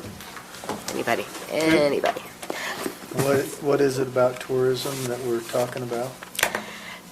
Oh, that's just it. There's the thing. It's bigger than, it needs to be bigger than what I have the bandwidth for. And it's updating the website. It's working through the chamber. It's, What We she's probably trying ought to say is establish it as a separate portfolio, because there isn't currently a portfolio for tourism. I Yeah. mean, And right now, you've we taken just it don't on have anyone. Under economic development. Yeah. Which is great, but we probably Yeah, ought to have I a, agree, we should separate that out and make it one, and then stick it to somebody. I mean, get somebody to, so I've really appreciated Daryl taking over the scenic byway portion, and I am not letting him off the hook in any way, shape, or form over scenic byway. well, that's kind of tourism. I think so. Daryl, It gets really difficult when economic development and tourism meet at the same time down at UAC, along with the councils and commissioners. It's really hard to be in 3 places. Okay, so what are we changing? You're just adding tourism. We're It's adding not there tourism. now. It's not been one. Okay. Then I would ask, is there anything that your portfolio over that doesn't really exist anymore that we need to clean up? This is a good time to get rid of some of that stuff. I can tell you, I mean, I think it needs to stay there because I know that the board still exists, but the East Canyon Water Quality hasn't met in about 3 years, that board, but I know it's still there. In that case, I'll take that for a full. But if there's some that, you know, if they've just gone away and we just have not updated this list, let's update the list. I can tell you one thing, this list has grown exponentially since I got on this thing. It's a lot bigger than it used to be. So we don't have a representative for UAC. Oh, yeah, we got to vote Yeah, on that, but it wasn't on the It was you. agenda. There's the chair. Did you tell me that? That You came with didn't the tell chair? me that. You didn't tell me that. So Congratulations. that UAC one this year will actually be a UAC board member position.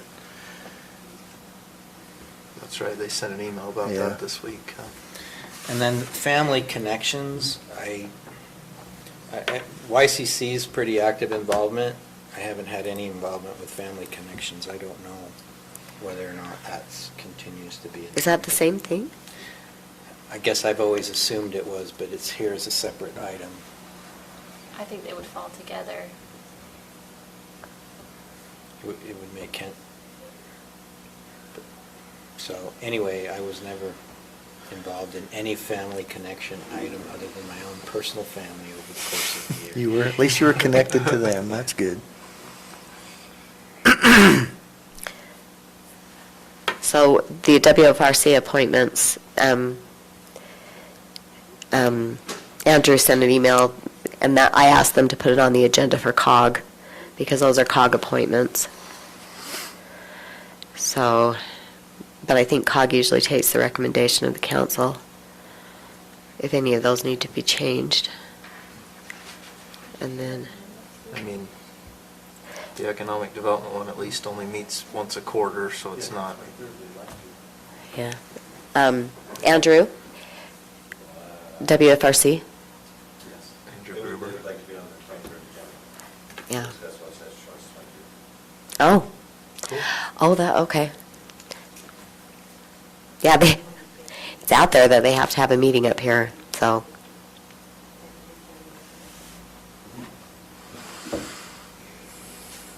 I don't know anything about Family Connections, so I can't tell you. But if I it just doesn't remove it. exist, It's- Yeah, just take it off if we don't know what it is. It's not Family Connections anymore, it's the Hope Center. Logan was the last person on it. You guys never assigned anybody to it. Well, we've- Davis County, it's the equivalent of the Human Services of Weaver County. Well, aren't you on that one, Daryl? I thought you were on We're in that. the Weaver, we're in the Weaver Human Services, Sarah and I. the Family Connections, Robert's on there as a portfolio. But what he's saying is he's never been contacted, has never been part of anything. The last person to do anything with it was Logan. With YCC? No, Family YCC I meet with every month. Oh, okay. It's Well, now called the Hope almost Center, every and month. I can give you the director's name and contact information. What would the purpose Does be any, of what was this? the, yeah, I was going to ask, do you know what was the purpose of the portfolio assignment? That's how we were fulfilling our obligation for, so we have the Weaver Morgan Human Services, but we also have people who work in Davis County and so we were fulfilling a role in Davis County's organization at the time. Doesn't seem necessary to me to be involved in Davis County as well. The likelihood that they're providing any service to us is probably 0. They were helping the food bank at one time. That's how United Way That's how we started. got it. Gotcha. Oh, that Do was, you want to she, contact that guy and have a conversation with him and then come back and tell us? well, if it goes through the food bank, then, Well, I don't is the think it is food bank anymore. receiving Yeah. contributions from you? No, not that I'm aware of. I don't, I guess I can find out who to contact and I'll try to find out something. It's called the Hope Center now, Yeah, and it's in Davis County. yeah. By Davis Hospital. Okay. insurance and personnel, is that just an assignment of the chairman? So change it. Well, personnel. Does was Envision Sarah. Utah still do anything, Roland? Do you still meet with Envision Utah? I thought that was Wasatch Choice 2015 now. No. Do you want to take that one off? We can do. I don't know, do they do anything still, Lance? Envision Utah, oh yeah. Envision Utah continues to meet. They may have a new initiative with this, a new plan, but Envision Utah is a fairly active organization. But it's a third party, it's not a regional government council or anything. No. It's just an advocacy group, right? It's a long-range planning group in which multiple jurisdictions participate. That But was I don't spoken think like it a true has- attorney. I don't think that they have any authority to do anything other than make recommendations, but they do have funding, they do propose plans and a board and. Well, I think you ought to be down there every day on that. Yeah. Oh, no, they've never sent me anything. No, I don't want to be down there every day. I don't have time to be down there every day. Taking it off, putting it on? No, I will check into that and see just what they're doing.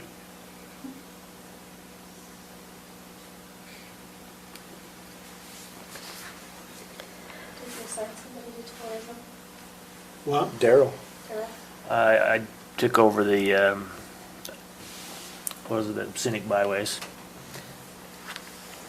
Tourism and scenic byways. Got it?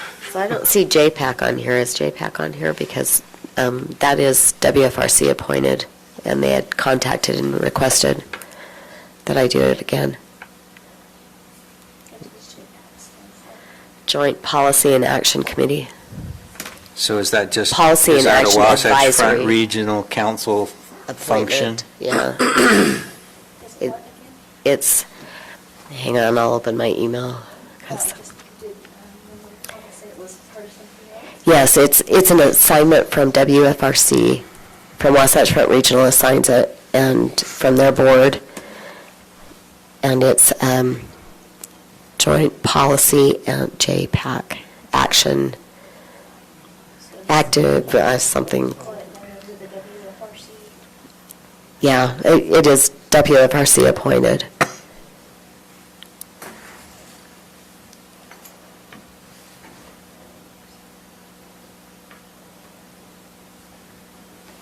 Okay, any more questions?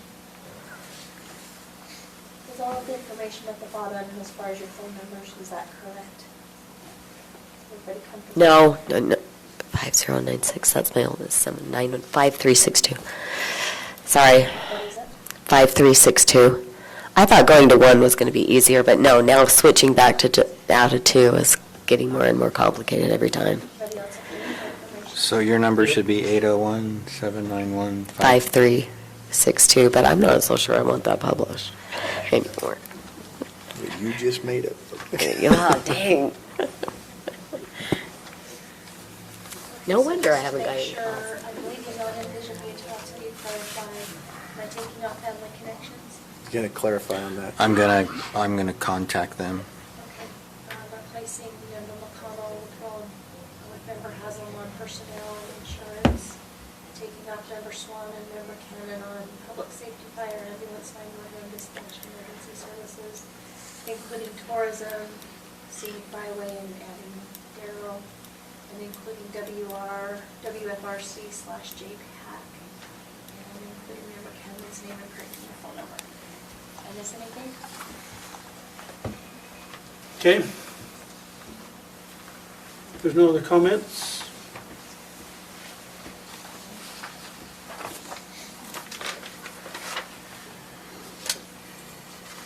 That's what item number 3. Do we need a motion on item number 2, or was it just? If you want to make a motion, just do them. We can Chair, do I'll that. It doesn't matter. make a motion to approve the portfolio assignments as discussed. Motion Second. by member Kilmer. Have a second? Second. McConnell. Yeah. All those in favor? Aye. Aye, any opposed? Okay. Mr. Chair, I'll make a motion that we approve a refund of $18 to Mr. Greg Dippold for motor vehicle fees paid. Motion by Member Newton, Second. second by Member Swan. All those in favor? Aye. Any opposed? Okay. Lance. Outdoor lighting regulation.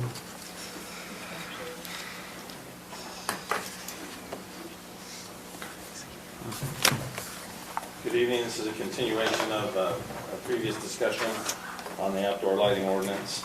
I took your comments from the concerns in the areas you looked at from the last meeting and have made the red lines. I had to hand those out. They did not include it in the packet with the staff report, unfortunately. I'm sorry if you got that. But I'll just walk through the changes and the areas of concern, if that's okay. In section 8644B on page 1, I had put in the ordinance when we were drafting it, was October. I thought, well, let's start at January 1, 2020, and I modified that throughout the ordinance to adoption of this ordinance. In item number C on page 2, the second paragraph, the county may employ educational methods. It's no longer shall, but we can do educational methods and opportunities for that type of thing. Under 8644E exemptions, there was considerable discussion and concern about how to regulate festival and holiday lighting. And so we broke that into two.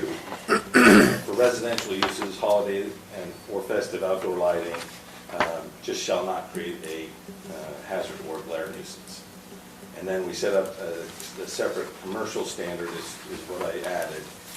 And there's a lot of ways that we could have addressed this, put in specific dates and holidays and done a lot of different ways to look at it. But I, in doing some research, saw this. There are several ordinances that just said no more than 60 days. It's got to be off after 11 p.m. to sunrise so that it turns off at a certain point, and no more than 60 days in a year. That way we're not in the business of regulating so many days before Halloween, or well, I only want to use it at Christmas or whatever. It's just, it gives every business 60 days of holiday festive lighting. That's some control without being too much. Pretty straightforward way to look at it. If it became an issue or concern, we'd have a way to address it and make sure they're not getting out of control. And with establishing this new ordinance like this, I thought 60 days would give them plenty of opportunity, and I think that will work pretty well. Lance, will you go back to 44D number 5 and just tell everybody what you told me about that? Why there's no change there? The outdoor lighting for the Recreation. recreation. Yeah, I did a little research on that. And basically there are ways to address. The issue and concern was that a lot of the new lighting is really good at lighting down, but for baseball or football, it's very difficult to see the ball. It doesn't really work for fields and that type of thing. So I did a little research, and really the industry, and of course there's a huge industry around this lighting, but they have ways to design and uplight and do other types of lighting. It doesn't all have to be LED. They have many different ways that they can address that so that the balls are visible. And basically several of the articles and different company websites I read indicated that addressing it and establishing some LED with some other types of light, and also they have ways to angle the lights so that it will work, but it will not create as much light pollution. It'll still have an impact, but it won't be, I think the industry can address the concern is what it boils down to. It'll be a minimal impact that can definitely improve on existing stadium lighting that we use today. Gotcha.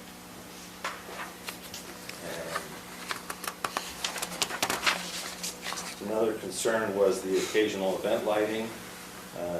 followed your direction, and it's just no more than twice a month, and the turned off by 10:30 PM was removed. So it would fall into a nuisance if they did that repeatedly on multiple occasions. In 8644G, at the bottom of page 5, and going into 6, again, you guys hashed out this language, and we modified it a little bit just so that the lighting criteria, if you replace your lights, you need to come in compliance. But there was no, we removed the 5 or 10 year was discussed. Mandatory. So the lighting will be able to stay as is until it's changed out. When it changed out, these new 4 criteria would be put in place. And that would address, the placement and the lighting. And I think that addressed all your concerns that we heard at the last meeting, and I'm happy to take more, we can get into whatever we need to. If there's more changes that you'd like to see, the staff doesn't consider good draft. Chair, before we get into this discussion, can I have a point of personal privilege? Beg your pardon? I need to be excused. My medication is worn off. I have a sinus infection. I can't hear you, and I can't remember what you said. So I'm going to excuse myself now before the rest of you get this lovely disease I'm carrying. Good luck. See you at Okay. 8 o'clock in the Thanks. morning, Mike. Yeah. You might get a call at 7:30 in the morning. Hey, will you cover MEDP for me this morning? That's fine, I can do that if Do you need these all off? Oh, yeah. Not that I don't care deeply about light pollution in the county.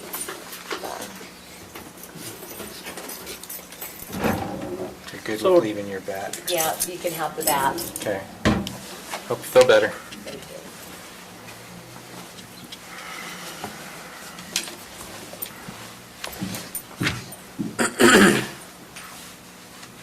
So on number 10, how does that affect the fair, where it's all week long?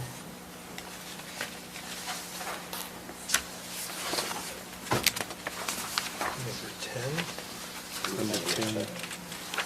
Occasional event lighting, What section is social that? gatherings, 644. on page 5, top of page 5. That works. Well, it doesn't say that the That's not event what- can be, I mean, if the event is a week long, the event is a week long, that's one event, right? Doesn't say per night of the event. Well, and this section is exceptions, so these are the areas that were exemption. Occasional event lighting is an exception. The fairgrounds need to have over time lighting that conforms to this order. And when those, it's gonna have to meet those standards. Now, I But it would doesn't have to assume be it does now changed because the lighting doesn't extend past the, property. yeah. Property boundary. So anything new we put in would need to And meet again, this going ordinance. back to my little bit of research, basically LEDs are way more efficient and save you tons of money and are easier to control. Yep. And it's pretty straightforward. That's the total shift in the industry. So eventually, as those lights go out, you'll replace them with these much more efficient lights. I can say that for the first time in many years, I can see at night when I drive because I switched to LED bulbs last weekend. So Been Lance, quite nice. in your research, what's the additional cost we're talking about in following this ordinance, say for a homeowner or a business owner, versus what we have now? I mean, is this going to affect, financially, is this going to be a big impact on a new business wanting to locate in the county? Because that's my biggest hangup of this. I like the idea. My concern is, we have so many hurdles for business owners that want to locate in the county. This is just one more hurdle that they have to go over. And is it going to be a big enough hurdle that we need to be concerned with that? I did not get into, I mean, I can't cite a specific study of, here's what it is. So I mean, with that caveat though, but anecdotally and reading the material I have read, if you put something new in today, you're gonna do LED, because in new development, it's essentially, it's a given. That LED is gonna save you so much time and electricity costs over the life of that it's going to last. One thing that does come to mind is the HID light, which is another type of light, burns way more electricity and burns out after 1,000 hours, where the LED is 1/10 electricity and lasts 3,000 hours. So, I mean, new construction is not gonna not do LED. So they'll probably be following this by default. It'll be more expensive at first, but over time it'll pay for itself. And even on some of the studies about the baseball stadiums and changing those over, they were saying to change them over was 5 to 10 years, I want to say, that they paid for themselves. So yeah, it was more expensive up front, but eventually, but that's on changing over. I don't think with new buildings it would be as big of an issue. Might be a little more expensive up front, but it would pay for itself, is what my understanding is. I think in terms of commercial fixtures, it's getting harder and harder to get non-LED fixtures for commercial structure. It's pretty hard to even get them. So I don't think that will be an impediment, I guess is what I'm saying. Yeah. Any other questions on this before we go to public hearing? Okay. Should I make a motion to go in public hearing for the outdoor lighting ordinance? Second the motion. Member Kilmer, second by Member Newton. All those in favor? Aye. Aye. Any opposed? Okay, podium is yours. If you have comments concerning the outdoor lighting ordinance. I'll move to go out of public hearing. I'll second. Motion by Member Newton, second by Member McConnell. All those in favor? Aye. Aye. Any opposed?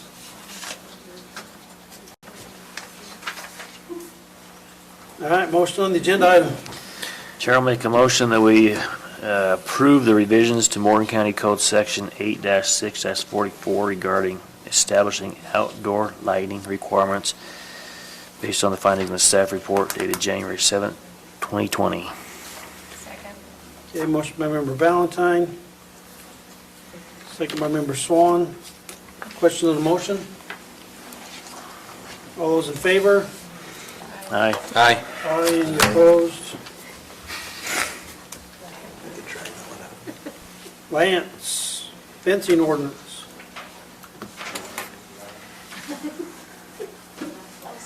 Do these lights meet the lighting requirement? No.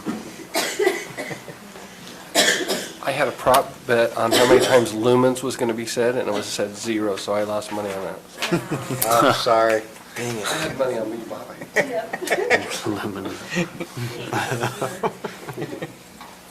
Okay, so this is the subdivision fencing ordinance amendment. It was started with the county council, planning commission had several meetings and discussions, and made the following revisions. I'll just leave it at that. What this is an ordinance that would require new development, a new subdivision development, to be fence itself off with a perimeter fence from any agricultural operation. So the burden of keeping the animals for this particular new development out of the development falls onto and is required by this ordinance for a developer. The ordinance itself goes through different definitions so that we have clarity on what are the areas we're talking about, what is an agricultural area, what is livestock, what is an agricultural fence, and then we inserted it into the subdivision because that's where it would be applied. And we follow very closely what's being done in eastern Summit County with their standard. But we require really simply that a new fence be constructed or a fence be constructed or paid for. There was some concerns about well, what if the adjoining landowner did not want it, but that we required it then? So if the adjoining landowner wanted it, and then the fence becomes a partition fence between the two properties, and then the cost should be for a reasonable fence. You can't say, well, I want a wrought iron fence. No, we've defined standard of fence there for both barbed wire and the woven wire fence, which is a national standard by the USDA. Thought that would be a good one to go with. Let's see, we put a provision in that allows that the developer, even if they aren't required to, they may put it in. We just to cover all the bases. Let's see, we also made a provision that in certain areas, further back in the more mountainous part of the county, that, you know, that fence standard could be a more wildlife-friendly fence, which basically has more spacing between the wires and a little bit lower. It still works for cattle, but it would allow deer and elk to jump over or go through it. It would be, the enforcement mechanism would be handled through the final plat.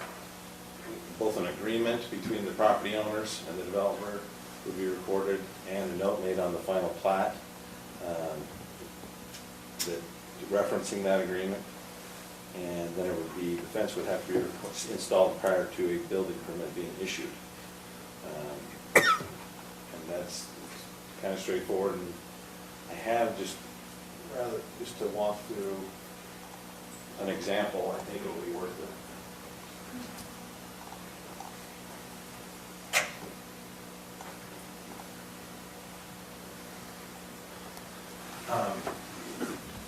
I kind of just, you know, a lot of the area we have, Whittier Estates is right here, this is Morgan Valley Drive, and I randomly just said, well, what if this property came in and said they wanted to do a development of, they got rezoned somehow, they wanted to do a residential development, and so that is the area that the fence would be required around that. And actually I drew it here against the RO10 lots, those, it would not have to be there. It would be on this perimeter here. And it's pretty straightforward. And then that is the long-term maintenance and the cost of the fence shall be required by the existing subdivision, or the new subdivision coming in. They have to put up the fence, and then they have to have provisions in their covenants to maintain and keep that fence up. I think it's pretty straightforward. This is just an example of the woven wire fence right off the USDA website, and then barbed wire fence as well. There's been a lot of discussion and a lot of back and forth about how this will be done, but it boils down to a pretty simple requirement, and when it would be instituted and required and who's paying for it. I think that's all been addressed. Any questions? I have one question. On our agenda, it says an amendment to Morgan County Code 8-6-37. But when I look here, this is 8-12-42. Am I missing something? No, Is it just the wrong number? That's wrong.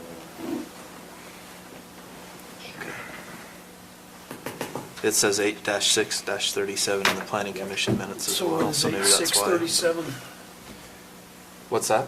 What is 8637? I have no idea. Let me look. Maybe the last one I was doing.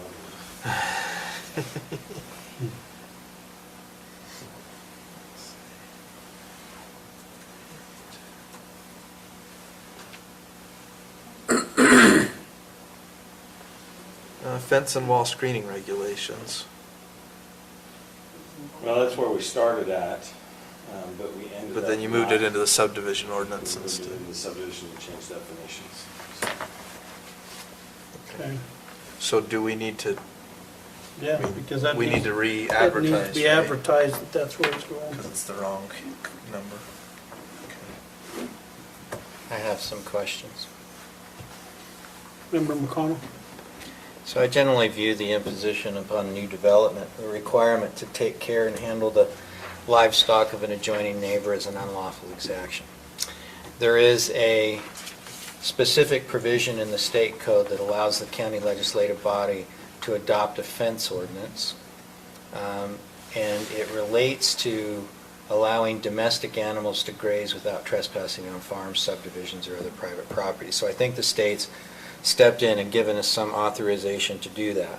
But given that it's intended to apply to allowing domestic animals to graze without trespassing, I'm wondering why our definition of agricultural area picks up forages and sod crops and grain and feed crops as opposed to livestock operations.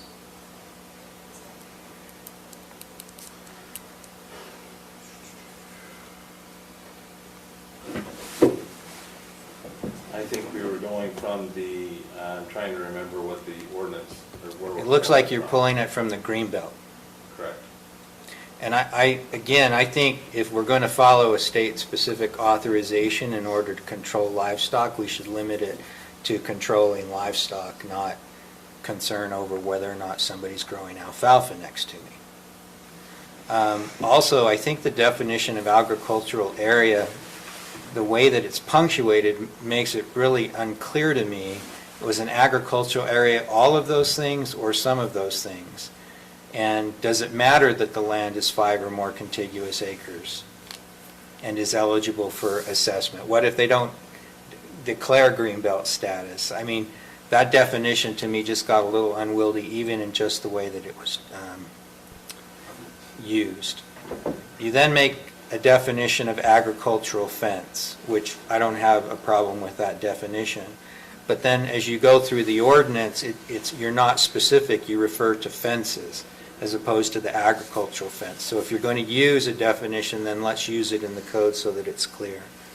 I liked your example, but I don't think I can track your example from the language in the code as to what areas need to be fenced, and it appears that you want it enclosed. And then what if you had an area that was adjacent on one side but not on the other two? Are they required to enclose it on the other two? So or no, see, it wasn't clear to me whether this was supposed to enclose the entire development or just the areas immediately adjacent to what I call a qualifying land next to it. So I think it needs some clarification in that regard. If you look at the first sentence in B, on page 3, does that sort of give it what you're, is that where the clarification needs to happen? So it says new non-agricultural development immediately adjacent to existing agricultural operation. So that needs further. Well, again, you've used the term agricultural operation. Your defined term is agricultural area, but that needs to be cleaned up. So yeah, if that's what the intent was, if it has to be immediately adjacent. So if we used your example again, you brought it up. If one of those was a livestock operation, but the other two sides were just alfalfa farms, you would only need to fence the agricultural operation off. If that's what the Planning Commission is intending. I can't get that from the ordinance, so that's why I think it needs to be clarified in that regard. But if you do that, then you have the fence along, say it's that short line on the right-hand side, and if the operator doesn't then close off the balance of his property, then the cattle come to the end of the fence and around and into your residential subdivision. So I think that needs to be thought through and considered if we're going to impose this requirement. I would not do anything in an ordinance that gives any discretion to an adjoining owner or requires an agreement with respect to them, because I think you're stepping outside of the statutory authorization to impose a fence ordinance, and it's an unlawful delegation of our legislative authority. So I don't think I would pursue it in that way. And then I don't think you can have the requirement triggered prior to platting. Until they've got an approved subdivision and it's platted, what is your impact? You can make it concurrent with platting, but not prior to. Again, you use the definition of fence where you've got this agricultural fence. So when you say the fence is or becomes a partition fence, Is that a defined term elsewhere in the code, partition fence? Not in state code, yes. So you mean, is it a boundary fence? Well, it's a fence between two property owners. Let's see, there's partition and what was the other term? Perimeter fence. So a partition fence is between two property owners. The perimeter fence is what I have sort of. Around the whole here. subdivision. So it's So- around the entire development is perimeter. Partition is between any two landowners. Okay, so one of the questions I have is, are we trying to say something in terms of the boundary? Because you can put up an agricultural fence and not adjust the boundaries of the property between two adjoining property owners. But if what we're trying to say is, once this fence is put up, it becomes boundary by acquiescence by virtue of the location of that fence, then I'm a little leery of that concept. Okay? The fence is, so now I'm in 1A. The fence is or becomes a partition fence separating the project site from the adjoining agricultural landowner's property. I think you need to be careful and use your defined term again, from the owner of the adjoining agricultural area. Because otherwise someone could argue, I don't think it would be a good argument, but I think you need to be clear that it's the owner of the adjoining agricultural area. The cost of the fence is reasonable for the type of fence commonly found in that particular area. I think if you're going to specify the two different types of fence, I don't know that that's a relevant criteria, unless we're going to say, no, those kinds of fences are just unaffordable in Morgan County. A barbed wire fence or what? What was the other one? Woven. Woven.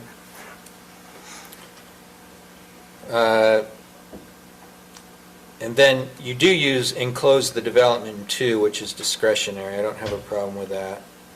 I don't have a problem with 3. Number 4, a note shall be added to the final plat referencing a fencing agreement between the adjoining agricultural landowner and developer.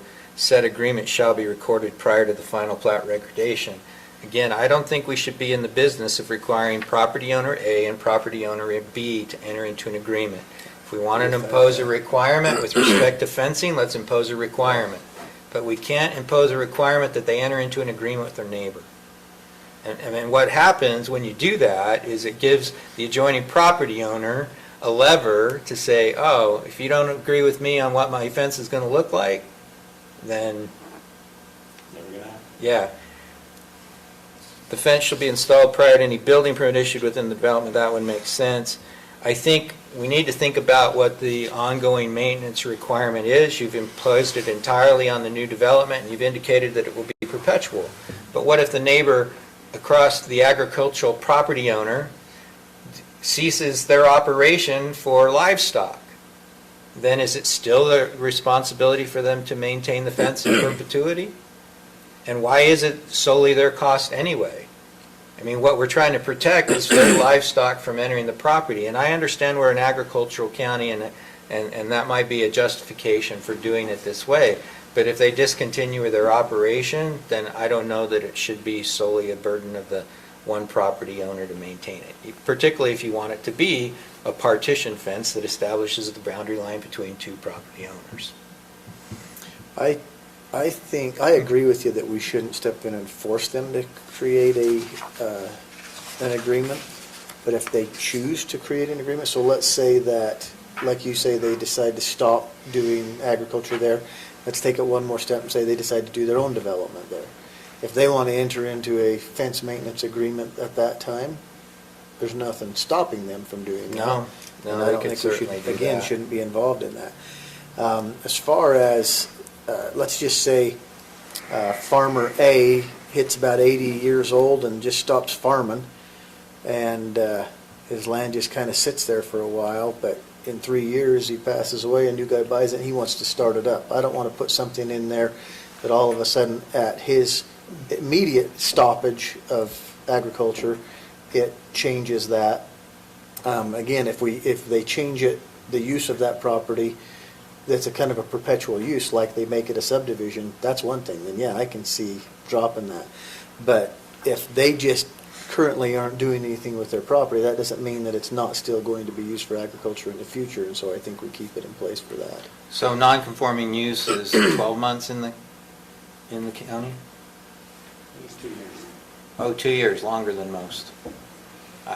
If you want to limit it to 2-year requirement, so just consistent with other non-conforming uses, I don't have an issue with that. I mean, that's how you abandon any use, whatever the non-conforming use provision is. Now, you don't abandon it if it's still allowed for agricultural Yeah. use. It's just And it wouldn't prohibit somebody from coming in and using their land again for grazing livestock. What it would eliminate is the requirement for the adjoining property owner to maintain the fence solely at their own cost. That one's not as big an issue to me as the others. I do really get concerned about the unlawful exaction arguments and the lack of clarity in the code. If we're going to use defined terms, let's use them throughout. Let's make sure we're clear about that in the code provision. And then I don't want an unlawful exaction in having the adjoining property owner. What we impose, we impose. So this is the fence standard which you shall do if you meet this criteria. And for example, on this one, I think that, just playing this out, so we can try to wrap this up someday. The fence would end there, because this is not an agricultural operation. And that would be between these property owners and this property owner. They'd have to figure that out. We're helping the agricultural operations, let's assume, agricultural areas, with this fence, but there's still fencing issues that they have to deal with. Sure. No, I agree. Okay. And again, I wouldn't just do any agricultural area. Narrow that.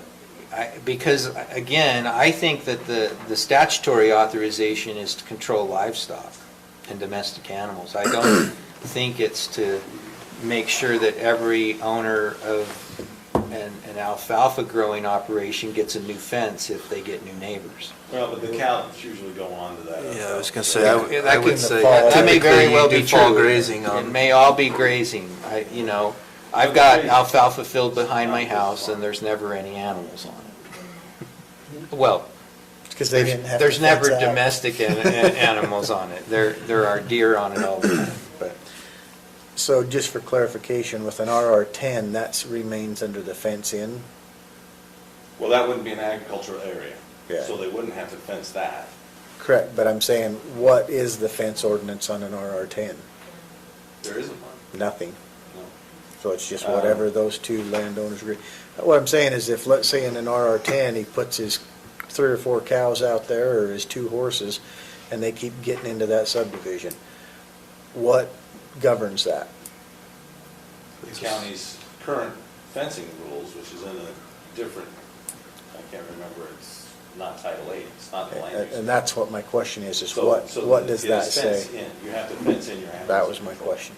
Yeah, so it's a I fence. mean, yeah, it's basically nuisance and trespass law. Well, and That governs specifically, it. you have to fence in your animals and control them. Okay, that's what my question was. That would remain as a That fence remains in? in place. Okay. So the fence would go to here, this developer would put in the fence to here, but this property owner still has to control the other portion. But because new development's going in, they're gonna mitigate the cost of this guy having to put in a fence to keep his cattle out when he didn't used to have to. I mean, I think we all. Well, get the concept, but I think theoretically, they always should have had to, unless they had permission to let their cattle graze on their neighbor's property. But I that's- mean, one of the reasons why I have a little bit of opposition to it, frankly, is because, I mean, I started, one of the cases that was early in my career that I wasn't a litigator but was a woman that ran into a horse on the road. And, she suffered severe injuries for a long period of time, and it's who's responsible for controlling that horse and keeping that horse within its pasture and fenced area. And so, and the other thing is, who has the ability to insure for this risk? Well, someone who's has a commercial cattle operation should be insuring against the risk of what happens when their animals escape their enclosures and do damage to other people's property.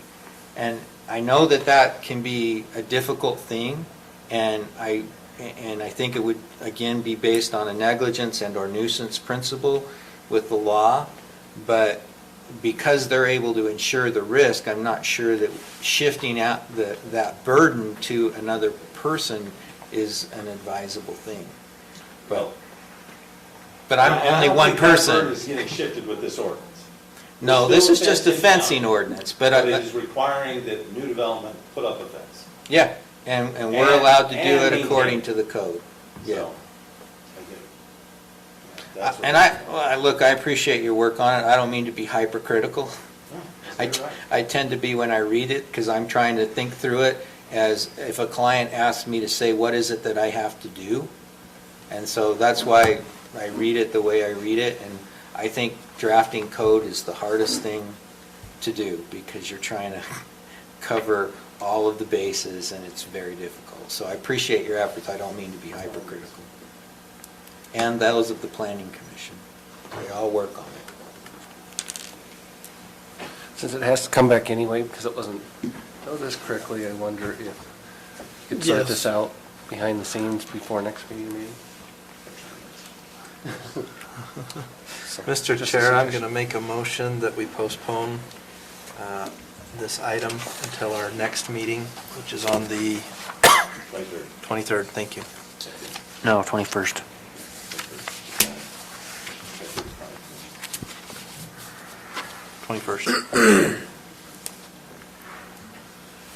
Okay, so a motion by Second. Member Newton, and that is so we can advertise it also Correct, so that we can correct for the 8/12/42. Yep, 8/12/42. Okay? Are there any other issues and concerns? I think Well, part of my question, on Member McConnell, on the prior to plating, number one, prior to plating, the developer may be required to pay for all of the costs. So I'm looking at it as they kind of contradict number one and number five. Because number one saying it has to be done prior to plating, but then number five says prior to any building permit issued. Or am I missing something there?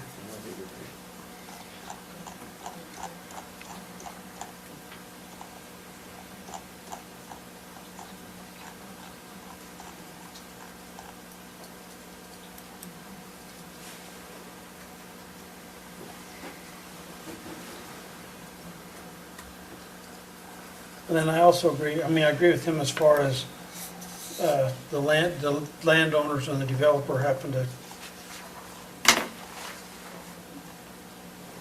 do a joint agreement as far as the fence goes.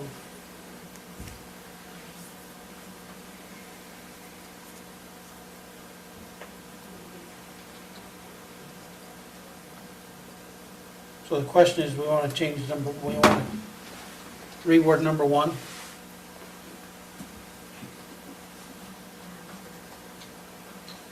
Well, based on what I'm hearing, and I'll try and work this out based on your concerns, but just reading this, we would delete at the discretion of the adjoining landowner and prior to plating. Number one would just simply say,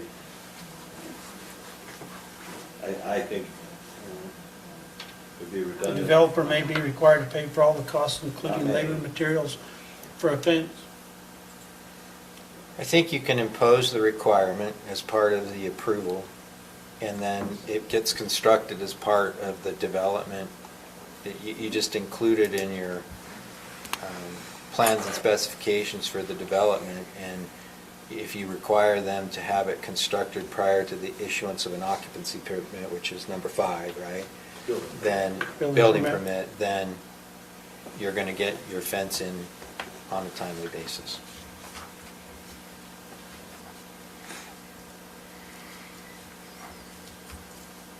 I think I've heard your concerns on it. I think there's a lot I can tighten up and come back to you with. Okay. I'm good with that. So I have motion by Member Newton to postpone this to the 21st of January and re-advertise it as 8/12/42. Correct. Do you have a second? Oh, I'll second Okay. and then ask for a clarification. okay. Member McConnell? So, if you're going to run this back through the planning commission, I wasn't going to do that. okay. That's going to say you're not going to be back on the 21st of January. It might just I be mean, too I don't tight know a that we time need to go frame. back through them unless you feel there's a need for that. If for some reason there's a need for that, we could always postpone it again at the next meeting. Okay. I mean,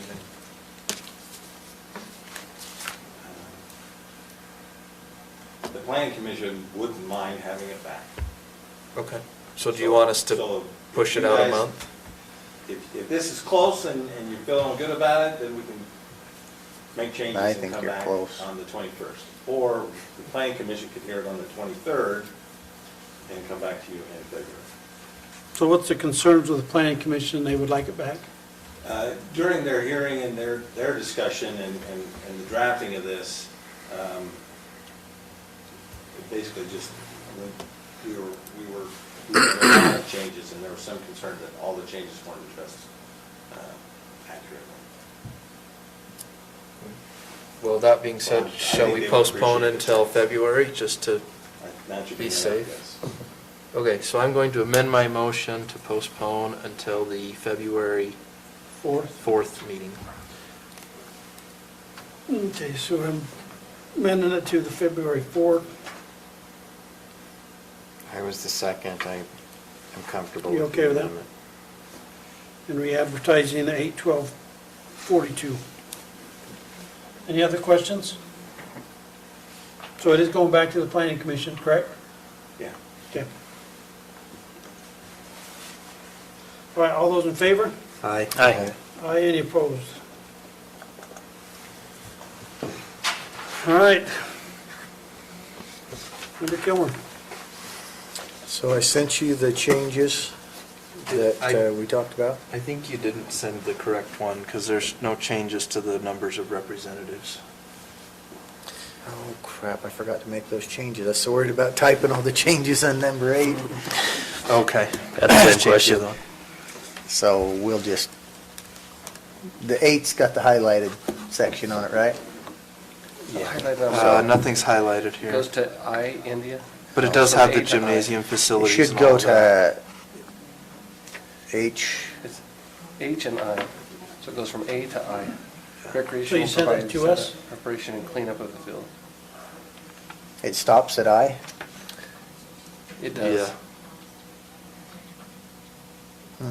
Oh, yes, that's 8I. correct. That's correct. Okay. You listed all the I- facilities there. About so 30 that- seconds ago, I had left off Wilkinson Recreation Complex, and so I added that. That's why mine doesn't go to I anymore. So I'll explain that. So on 8, B, added B, C, and then what I just did is hit the return so that now there's D starts with Recreation Board instead of Morgan School District. So I had included that in one sentence, but everywhere else I had it as its own line. I didn't change anything other than just add D in front of that. Then it goes down to I, then J now, because I added that D. Then I added K and L, which is Morgan County will provide the maintenance for the Wilkinson Recreation Complex, and then the same recreation will do the setup, preparation, and cleanup as it relates to their uses. Okay, And so what then- was J again? J is, everything the letters just shifted down because I added, I hit return there on C, where it says Recreation Board, Here? second sentence. I just added D right there, So so this that is it's its D? own line, yep, This is E, yep, and F, yep, and G, yep, H, Yep. I, J. J. And then I've now since added K and L, and I can And send what's that K to and you. L? And so that's the only changes there, and then in the, Section 3 is where we there it is, section 3. So I'm going to change number 1 to say 1.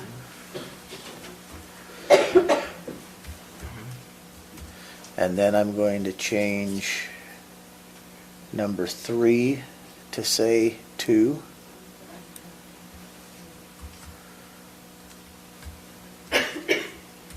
And then we'll add our number 4 that says 2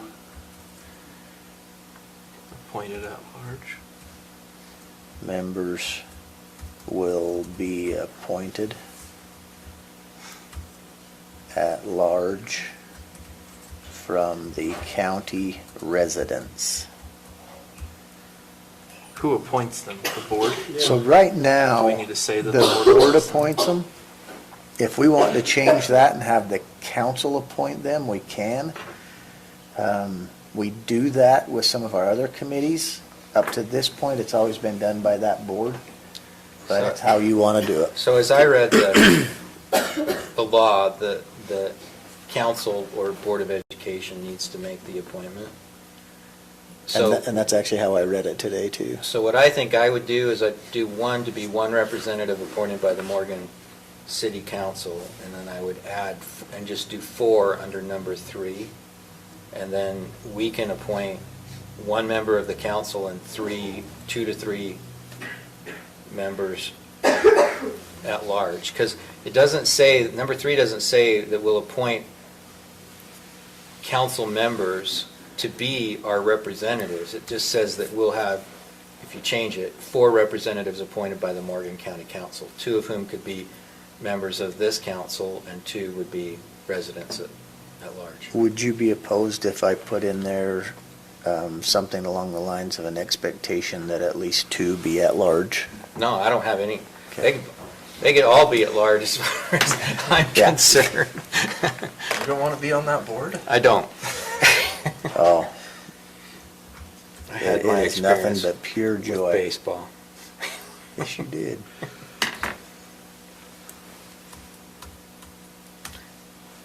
Okay, so, So you could just say 1, 2, and then 4 appointed by the Morgan County Council,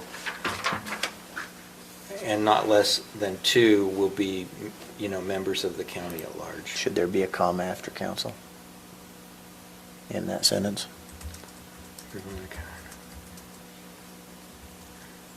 So just do it at the end, just leave it the way, just do the 4, and then just at the end of that sentence, say, not less than 2 of the county appointed representatives will be, And this is- whatever you this say, is number residents 3? at large, yeah. Residents at large, or if that's the term you guys use.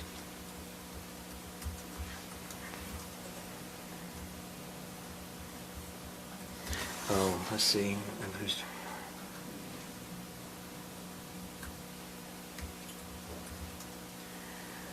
And in that sentence that's in there, that you already have, so this contemplated 3 with 1, 2, and, or let's see, 1, Oh, 3, yeah, we're gonna and clean that 5-year up. terms.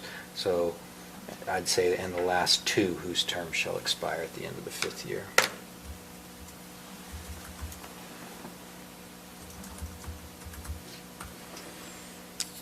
And then, so, 3rd year, and then at last, who's, On the last 2. The last whose term 2, shall gotcha. expire.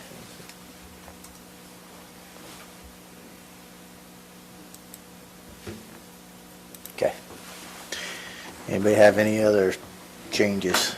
I think I got all the Januaries. I took the Januaries out on the signature page for the other 2 entities, just because I don't know when they're gonna get it on their agendas. Yeah, They you can need just to fill it change- in. Change the chair. Yes, I do.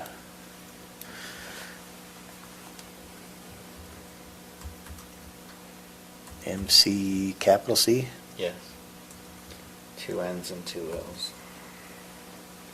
Okay. Do you want a middle initial or anything, or? No, it's fine. It's A, but it's fine.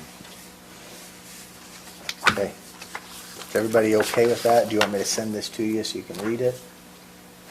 I'm good with it. I'm okay with that. Are we ready to vote on it? Uh-huh. If you're okay with it. If you're not, then by all means, let's I'm good take with the time we need. Mr. Chair, I move we approve the interlocal cooperation agreement to fund Morgan County Recreation Program as amended. Okay, motion by member Newton, Second. we have a second by member McConnell. Any questions on the motion? Everybody understands the changes that were made? Okay, all those in favor? Aye. Aye. Any opposed? We have one point of order that I failed to do. I had a motion to close the nominations, but I never did call for a vote on the new chair and the Oh, vice chair. great, so we're still nominating? No, we're done. We closed it. I just never asked for the vote. For the final vote. Because member McConnell made the comment he was going to abstain, Oh, so we didn't vote? so we did not vote. No, we voted. We did vote. We did vote. I thought we did. That was Because voted, remember- that was the vote Just to close. close. Just to close. Oh, we To never close voted nominations. on the Yes. nomination. Yes. I still have a chance. So I need a motion. No, you don't. I need a motion for member Sorry to McConnell to be burst the your chair and member Newton to be the vice chair. Make a motion for member McConnell to be the chair and for member Newton to be the vice chair. Motion by member Swan, do I need a second? Second. Second by member Ballantyne. All those in favor? Aye. Aye, any opposed? Perfect. That's it. Motion to adjourn. So moved. Member Newton, Second. second by member McConnell. All those in favor? Aye, any opposed? Perfect, perfect. Stacy, I've sent you the new one. Roland, did you get that agreement finally come through? No. And did you get Yeah. it signed? No, I just so that you had it for the No, minutes. that's why I sent you a text to bring it, but So, Once there it is. Member I McConnell, think Chair you ought to just McConnell has sign it signed since it's got that, your will name you on get it? it to me and I'll get it to the other entities? We'll pretend it happened, it was signed at the beginning of the meeting. So I still don't have. I'll clean any these out keys to next, this building, next time. Which I'm fine with, as long as I don't need I don't them. You're gonna need them. I don't know what's in You're there. gonna need them I now. don't have to look at the drawers. You can get by with it later. I mean, you can always come in Still and clean ask, out but what's mine. when you plan meetings after 6 or anything. Go you're straight gonna chairs need them, next so time. I would get them. Sounds great. And Be able to go Brett's on who does Thursday that, you night just for need that, to contact I Brett, tell thought him you you don't talk have your with keys yet. Robert about and see if he wants to go Talked down, to him today, by the or if he way, still wants. about We're ready to go. extending the flat top speed I told Tina one of us would go, bumps with Oak Creek Road. so I'll just ask him. Prep him a little bit since he's down there already. These people come down from phase 4, it's posted at 10 miles per hour. Oh, But unless you're braking I don't know if he's going pretty or not. hard. you can't hit 10 miles an hour? Well, I told him, You'll get 35 I and Tina 40 told her really that easily. between the A two lot of us, them one are- of us and it's would pretty narrow, would end and up going. those, the people that live there are just Just see if he wants going to. nuts. And still I've had the go police with come us, up, just to go. we've been issued a lot of tickets on that street, and we can continue to do it, but I said if it won't interfere with your snow plowing, and it's not a super expensive thing, I might even be able to get some of them guys to pay for it, they're so Oh. frustrated. You know, Especially like your I said, so give me especially like work session. a cost for that, because they're just